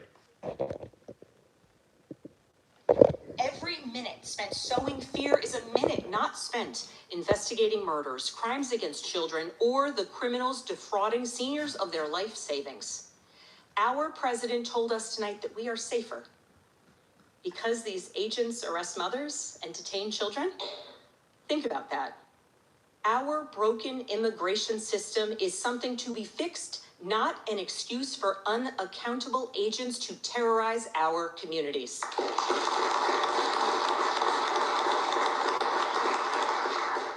After working in law enforcement, I continued my career of service as a CIA officer, working under... There you go. Okay, I told you guys from the beginning she's a CIA agent, right? I was hoping that she would mention that. I was like, why didn't she mention that? I know you had, I know you had, what do you call it? Background in law enforcement. Well, why is she not mentioning her CIA background? Now she is. David O'Malia says, why do you play this liar? Well, look, David, you have to understand something, right? We have to look at both sides of the fence, okay? We heard Trump. We heard what he said. We heard all the good things and all the bad things that he said. But we also need to hear the opposition. And obviously, she was chosen by the Democratic Party to be the rebuttal of Donald Trump's speech tonight.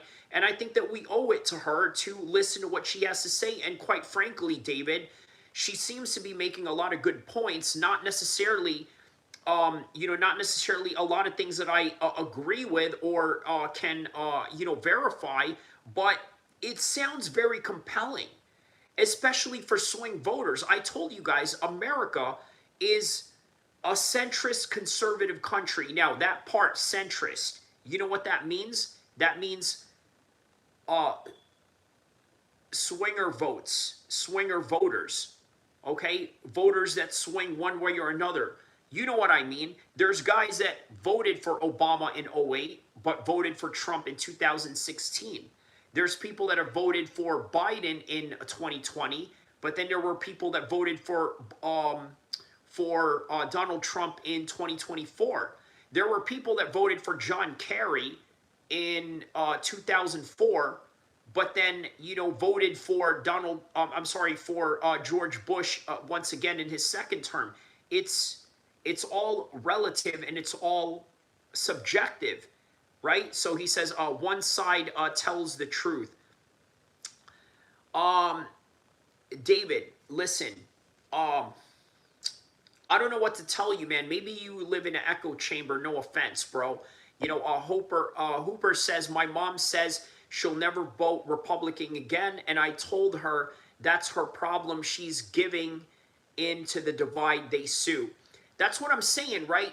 That doesn't sound like the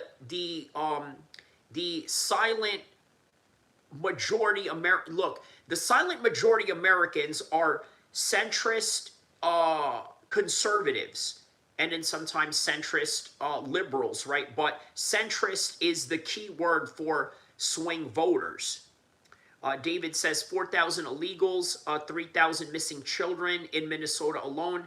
How is that not a great job by ICE? Well, I tell you what, man, sometimes you got to look at the other side and think, maybe they have a compelling argument, and maybe that's what it is. Mad Rush 2.0 says the Virginia speaker talked all the lies about Trump, and she asked 3 questions, and I answered yes to all of them. Okay. But you also have to keep in mind, right? She is a CIA agent. Okay, so the reason why I bring that up, and the reason why I'm so adamant in bringing up the fact that she's a CIA agent, is because you have to understand Donald Trump has had beef with the CIA for a long time. He tried to privatize intelligence gathering from a private company to basically just push the CIA to the side. Now, you don't think that these people, these extremely dangerous people with extremely dangerous skills, are going to be offended by that? And of course, she has a bone to pick with him, as the reality of that. IRAP21 says, by the way, that's a pretty cool name, by the way. Shout out to IRAP21. Knows nothing and is sure of it. Okay, who is that in reference to? Are you referring to Abigail?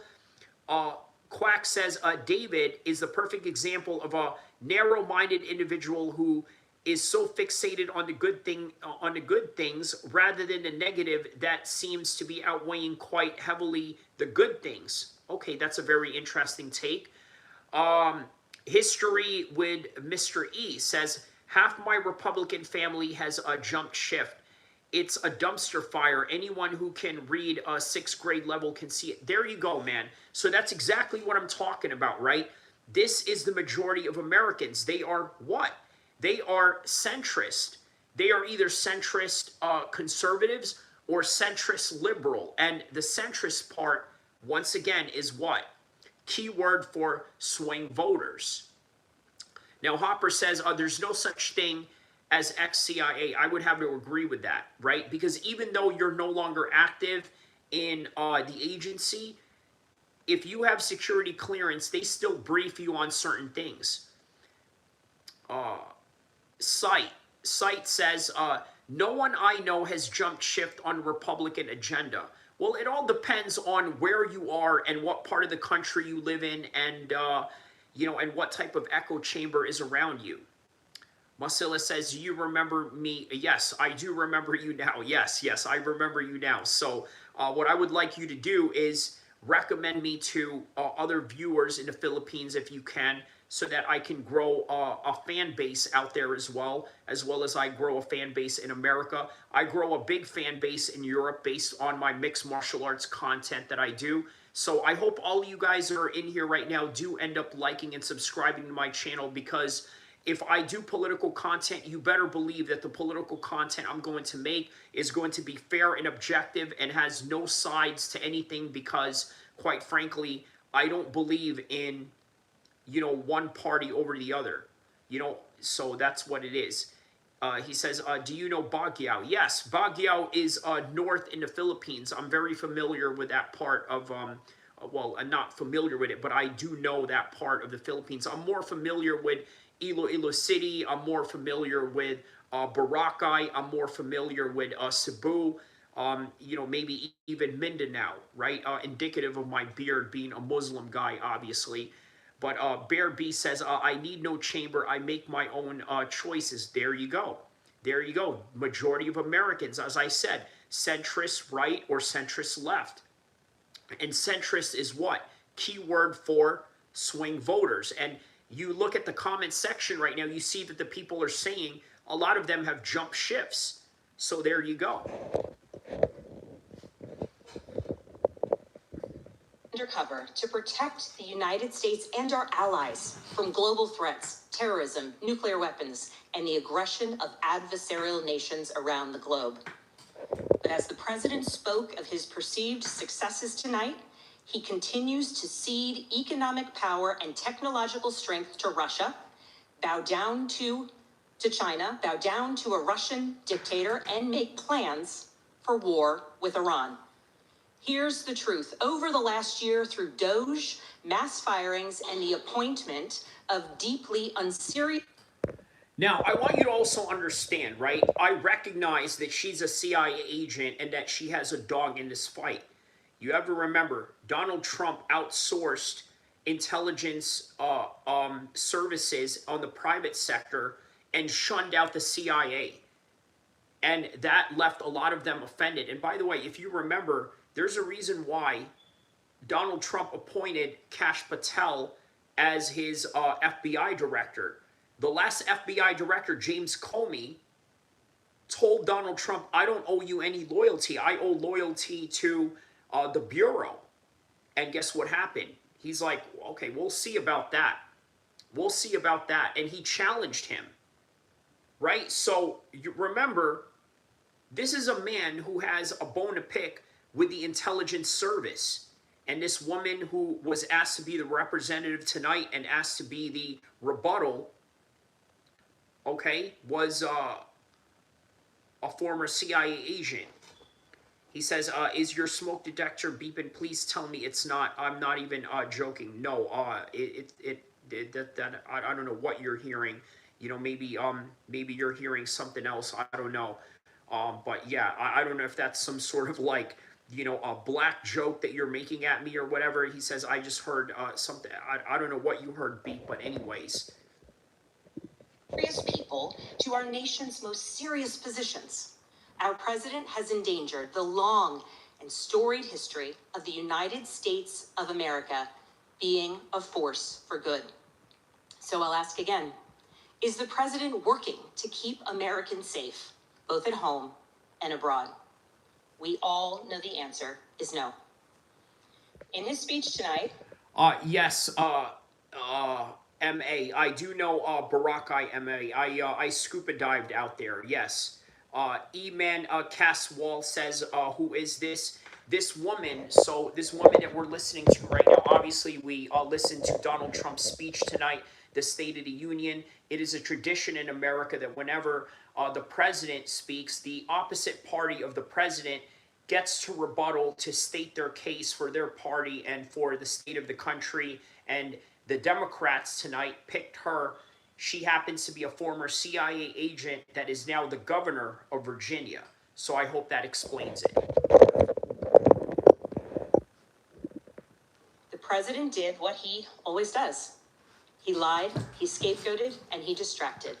And he offered no real solutions to our nation's pressing challenges, so many of which he is actively making worse. He tries to divide us. He tries to enrage us, to pit us against one another, neighbor against neighbor. And sometimes he succeeds. And so you have to ask, who benefits from his rhetoric, his policies, his action? David is going in on Abigail right now. It's the short list of laws he's pushed through this Republican Congress.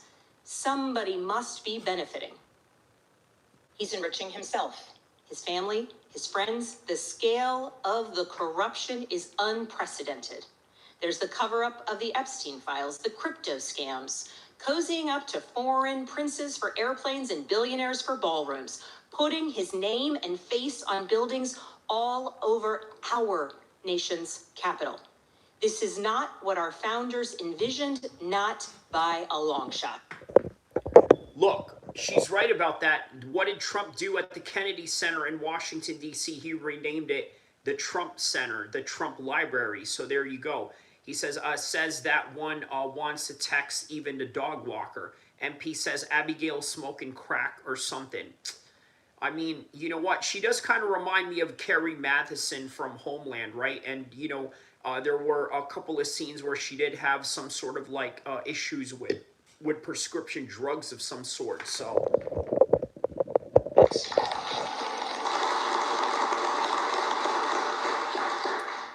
So I'll ask again, is the president working for you? We all know the answer is no. But here's the special thing about America.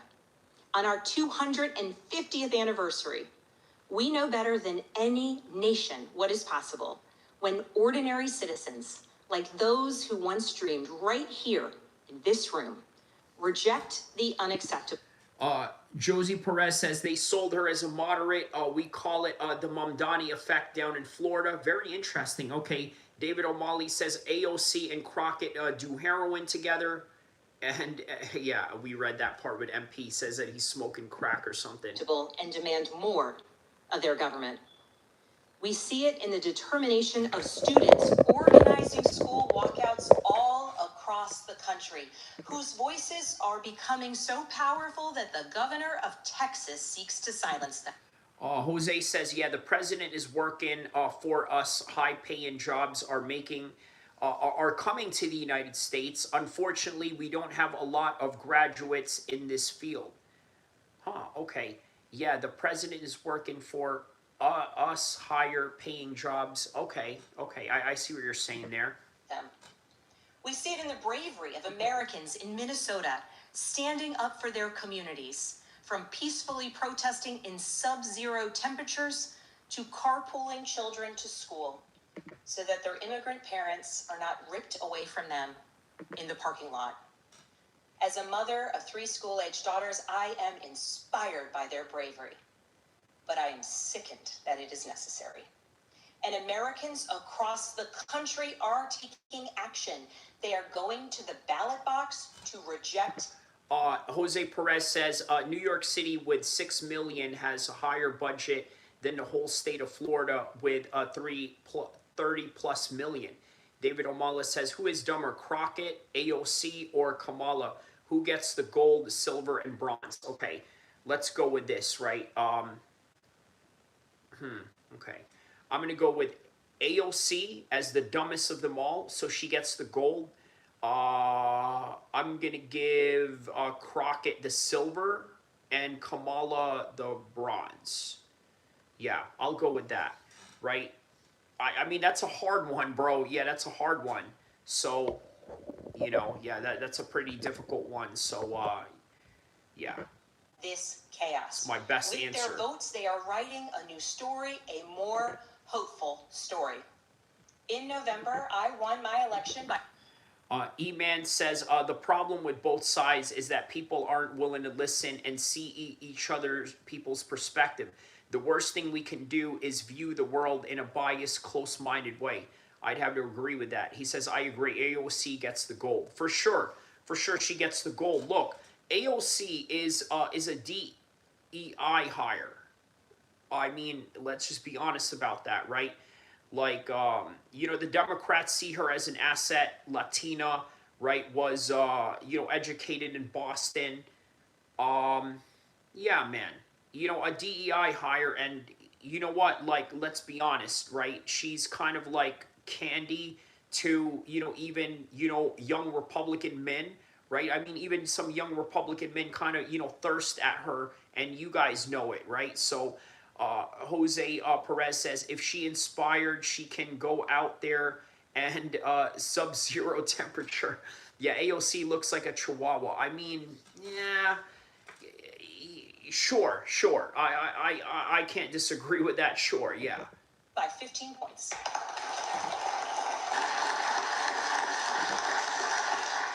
And we won 13 new seats in our state legislature. Because voters decided they wanted something different. Our campaign earned votes from Democrats, Republicans, Independents. Oh, hold up. So that person that was heckling Trump, that was Ilhan Omar, okay? Because I came up on that footage right now. We're gonna watch that image after we're done with this Abigail, you know, yeah, this Abigail thing of a jig over here. So yeah. We're going to look at what Ilhan Omar was saying here. He says, you killed Americans. Ilhan Omar shouts and clashes with Trump during the State of the Union. Okay, so that's interesting. Okay, and then, all right, we're going to get to that in a second. So, Did she make a speech afterwards, or is it just okay? So I guess it's just Elon Omar that that was doing that. But okay, hold on a second here, guys. I got to use the bathroom. By the way, I've been drinking a lot of water because, as you know, I'm fasting for Ramadan, and obviously, you got to drink a lot of water beforehand. So, all right, I'm going to continue this thing right here, and then I'll be right back. Hold on. And everyone in between, because they knew as citizens they could demand more, that they could vote for what they believe matters, and that they didn't need to be constrained by a party or political affiliation. This is happening across the country. New Jersey elected Mikey Sherrill as governor in a double-digit victory. Democrats flipped state legislative seats in places like Georgia, Iowa, Mississippi, and Texas. The list goes on and on. Ordinary Americans are stepping up to run in the spirit of our forefathers. They are running to demand more and to do more for their neighbors and communities. I know this story well. I first ran for office in 2018 alongside dozens of other Democrats who did the seemingly impossible, flipping 41 seats in Congress. In my case, I was the first Democrat elected in 50 years, swinging our district 17 points. Those who are stepping up now to run will win in November because Americans, you at home, know you can demand more and that we are Jose Perez says 3.9 people voted in Virginia. 8 million were eligible. Now, those 4 million that didn't vote understand no vote means one for them. Okay. working to lower costs. We are working to keep our communities and our country safe, and we are working for you.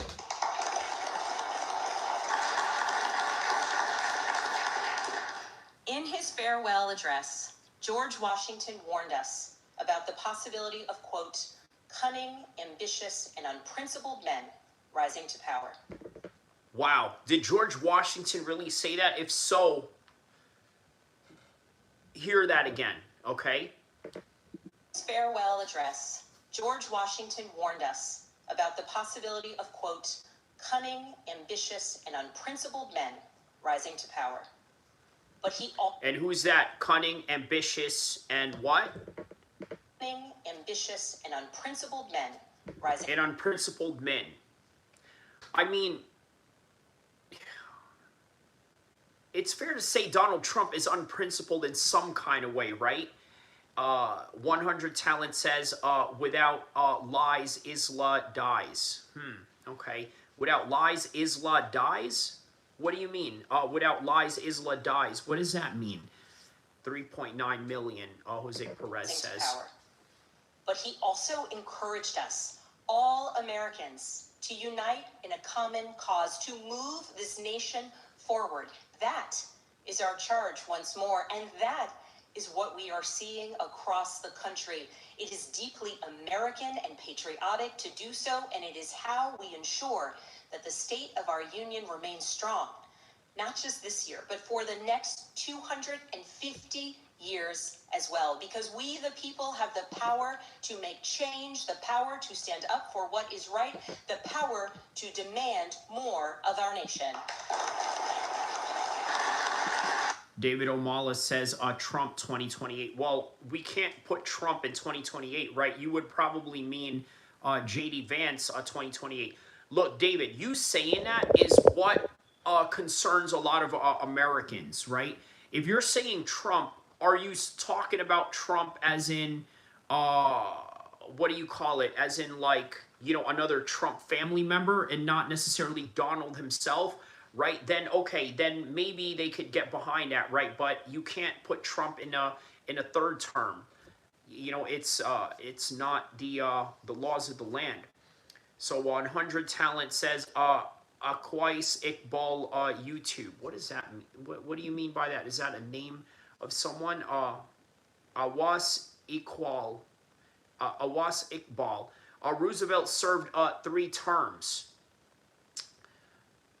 to what circumstance, though, when he served 3 terms? At the time, was it allowed until they decided they were going to change the laws on that, right?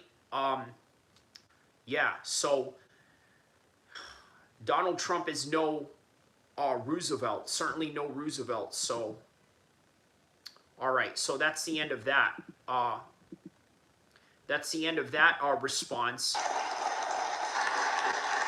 May God bless the Commonwealth of Virginia, and may God bless the United States of America.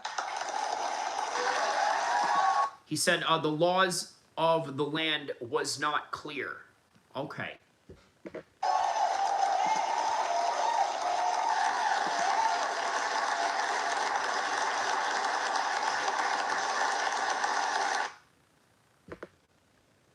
All right, so that's the end of her. That's the end of, you know, CIA over there.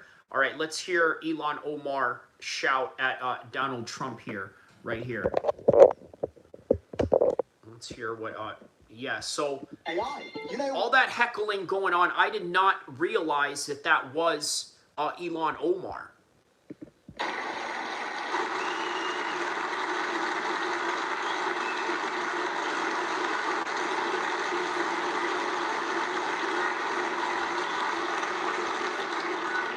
Isn't that a shame? You should be ashamed of yourself not standing up. You should be ashamed of yourself. That is why I'm also asking you to end deadly sanctuary cities that protect the criminals and enact serious penalties for public officials who block the removal of criminal aliens. In many cases, drug lords, murderers all over our country, they're blocking the removal of these people out of our country, and you should be... You know what, Mad Mechanic said something interesting here. Shout out to Mad Mechanic. He said, we need a black and Muslim Trump. That way no one can complain about America first. Okay, so you want a black and Muslim Trump, right? I got one for you right here, okay? And by the way, he was a former federal agent, and I think you guys know who I'm about to bring up right now, okay? Mad Mechanic. You're talking about a black Muslim Trump. We know who that is. We know who that is. Okay, we know who that black Muslim Trump is. I attribute a lot of my success. Number 2, always putting career first. And then number 3, never doing drugs. And then staying away from alcohol. Even into my adult life, maybe once a year if that. And then you go to the gym, bro, you're on point. Because here's the thing, I've eliminated a bunch of the obstacles. If you eliminate drugs and alcohol, and you're sober all the time, well, you're more than likely going to be able to work and work pretty hard. And then you go to the gym, nothing can stop you. You got a good mindset, you don't have these barriers in the way, bro, you're good. I attribute a lot of my success to, number 1, never following a woman. Number 2, always... All right, so what do you think? He says, I love this guy. He speaks the truth. There you go. So everything that Mad Mechanic... Mad Mechanic, are you aware of this guy, by the way? Right? If you're aware of this guy, then you just answered your question right there. Or maybe it was just under your nose and you just never, thought of it. But here's the thing, though. Myron qualifies as that. Oh, yeah, Myron Gaines. He's a former... That's not his real name, by the way. His real name is Special Agent Fawad Awad. Right, he was a former Homeland Security agent who became a podcaster and speaks a lot of right-wing political views. But he is anti-Israel, which for a lot of Muslims is a plus. But he also has, I think he literally is an American first type of guy because remember to be anti-Israel, makes you America first. There you go. So I'm surprised that you didn't even know this guy, right? But everything that you said, you're right. If you have a guy like that, it would be very difficult for people to complain about someone like that. It would be very difficult, yeah, so I urge you to check him out, right? Very interesting stuff, with Myron Gaines. Look, I like Myron Gaines' stuff, but you know what? Like, there's just a lot of things that I would criticize him on.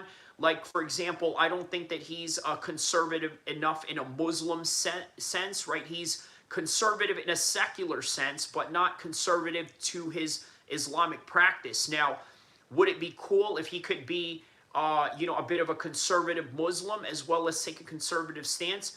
Or if not, you know what, you guys can just put me in there. How about that, right? I do hold, certain conservative views. If you guys want, yeah, maybe you could throw me in there, but I don't know, man. I don't want to be in politics in a way, well, probably not, man, because a lot of you may not know this who are just new to this channel, but I'm tied in with criminal organizations, so that's probably not a good idea for me to do that. So anyways, but yeah, all right, let's go back to this. He says, Black Muslim Trump, what a stupid comment. No, it's not. It's not a stupid comment at all. I understand what Mad Mechanic is talking about.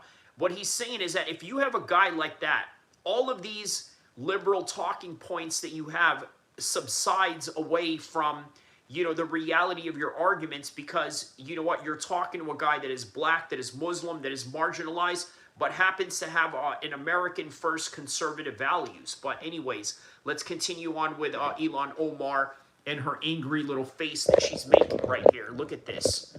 Look at this. Look at the little Ilhan Omar. First of all, this bitch is a hoe, okay? Straight up. She left her Somali husband to be with some liberal white dude who owns, like, I believe, a winery in Napa Valley or something like that. So I don't know, man. She's not any better, and even with real conservative Muslims, she loses a lot of credibility in that. And that's the thing. Eman Castle-Wall said she married her brother, and I think that was a strategic move to try and give him citizenship. But either way, yeah, it's not a good look. Yeah, he is right, and he looks very kosher. Yeah, he says he is right, and he looks very kosher. Oh, okay. Are you talking about her husband, her new husband, the dude that owns a winery? You're saying that he looks kosher? Is that what you're saying? Okay.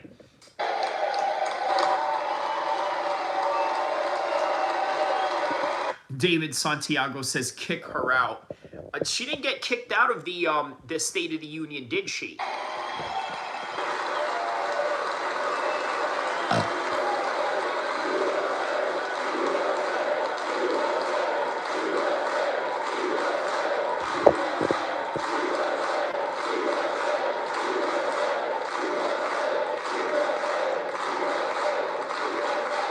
And perhaps most importantly, I'm asking you to approve. Bud Russell's says that she paid her husband $3 million in consulting fees from her campaign donations. Wow, that's very interesting. He says, can't be anti-Israel, two fish. What do you mean you can't be anti-Israel? Explain what you mean by that. Elaborate on that a little bit, just so I can understand what you mean and the message you're trying to convey in that. He says, worst State of the Union of all time, Squishy says. Or you're talking about Minnesota, is what you're referring to. Okay. Approve the Save America Act.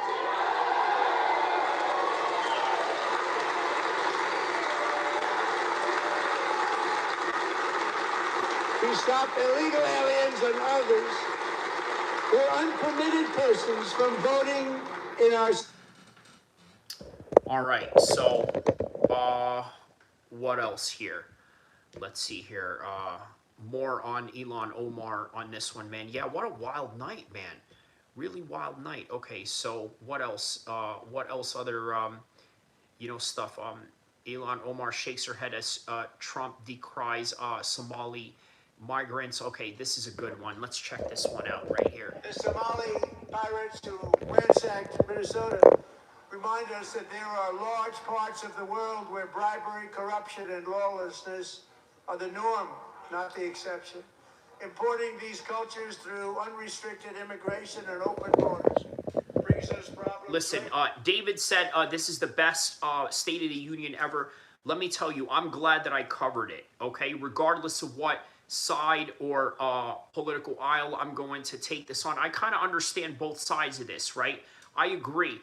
I'm glad that I covered this. Guys, I'm a mixed martial arts channel. I also cover politics as well, but more towards politics that deal with, let's say Russian, Chechnyan fighters that, have to deal with warlords and dictators, and also Middle Eastern policies that's tied in with Saudi Arabia and their motivation to get into combat sports and get into American sports, period. Right? So I'm glad that I was able to do this because, hey, it didn't do too bad in the views. We got about 17 people in here. I urge you guys to like and subscribe so that we can have more sessions like this where we talk about these things. And this is definitely going into the history books as, as a very important State of the Union. Trump gave a strong State of the Union. Okay. Two Fish said she don't wave a cane either, did she? What do you mean by that? She don't wave a cane either. E-Man says, I wish the U.S. and Mexico could be good neighbors and friends and work together to eliminate the cartel problem. People leave Mexico because of cartel violence. Okay, so here's the thing that I want to say about the Somalis in Minnesota, right? I think this is really important to bring this up. Quite frankly, I don't have the slightest problem with what they did, okay? Not that I would do it, but I don't have the slightest problem what they did, and let me tell you why. The United States government, if not the entire United States system, is set up for you to pay taxes and pay taxes and pay and pay and pay, keep the government rich while keeping you down to a certain degree, right? Or just taking money from you or just extorting you in some kind of way. What the Somalis did, although highly illegal, they did something that was counterintuitive to what the government wants you to do. What the government wants you to do is work so that you can pay them taxes. And to me, from what I understand, in a streets perspective, in an urban street perspective, that's a pimp and a hoe relationship. The Somalis were like, you know what, we're going to be the ones that are going to pimp the United States instead, right? Because they're pimping us. So better that we go and pimp the United States. And I'm not saying that's right. I'm not saying that I would encourage anyone to do that because obviously it's highly illegal and I would never do it. I would never commit any fraud or anything like that. I live a very clean life. It's what I lead and this and that. I'm only speaking in terms of, trying to have a good political understanding, right? I don't blame them for what they did, but at the same time, I don't highly recommend it because you guys have to understand. Bud Russell says that's our tax dollars. Exactly. Exactly. That's true. It is your tax dollars. But here's the thing. I mean, look, it's controversial to say, but why would you need to pay your tax dollars anyway, right? Like, if we are real conservatives, right, shouldn't we have this belief that, hey, you know what?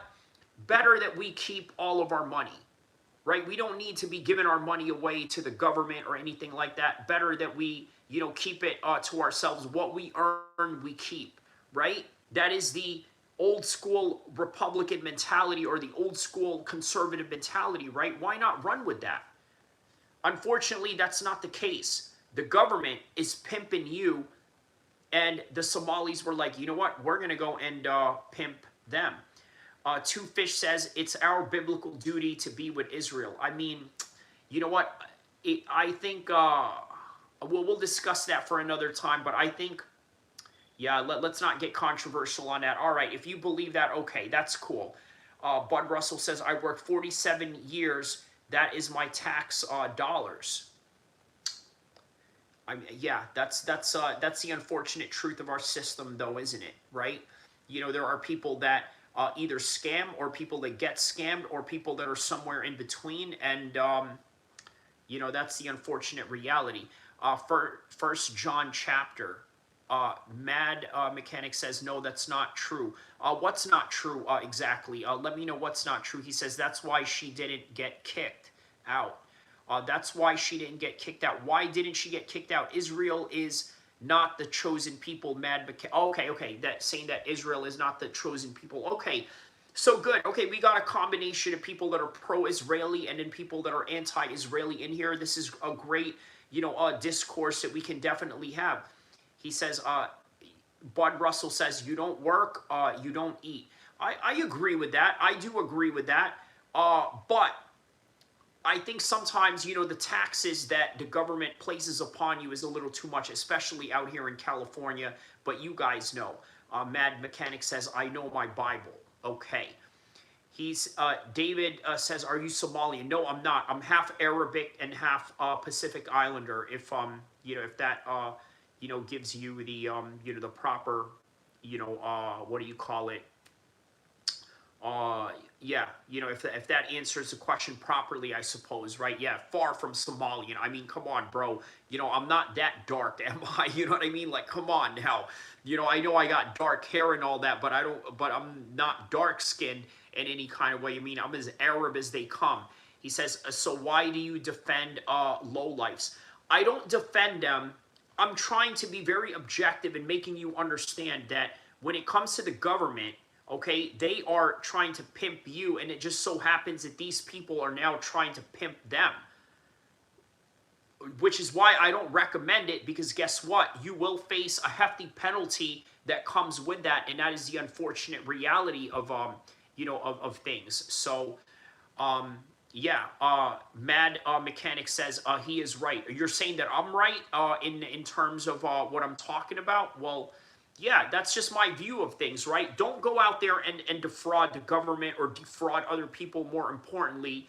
But if you're going to defraud anybody, don't let it be people. Let it be the government, because that is what they're going to do to you. And at the same time, I don't highly recommend it, because if you do, guess what's going to happen? Open a door, FBI!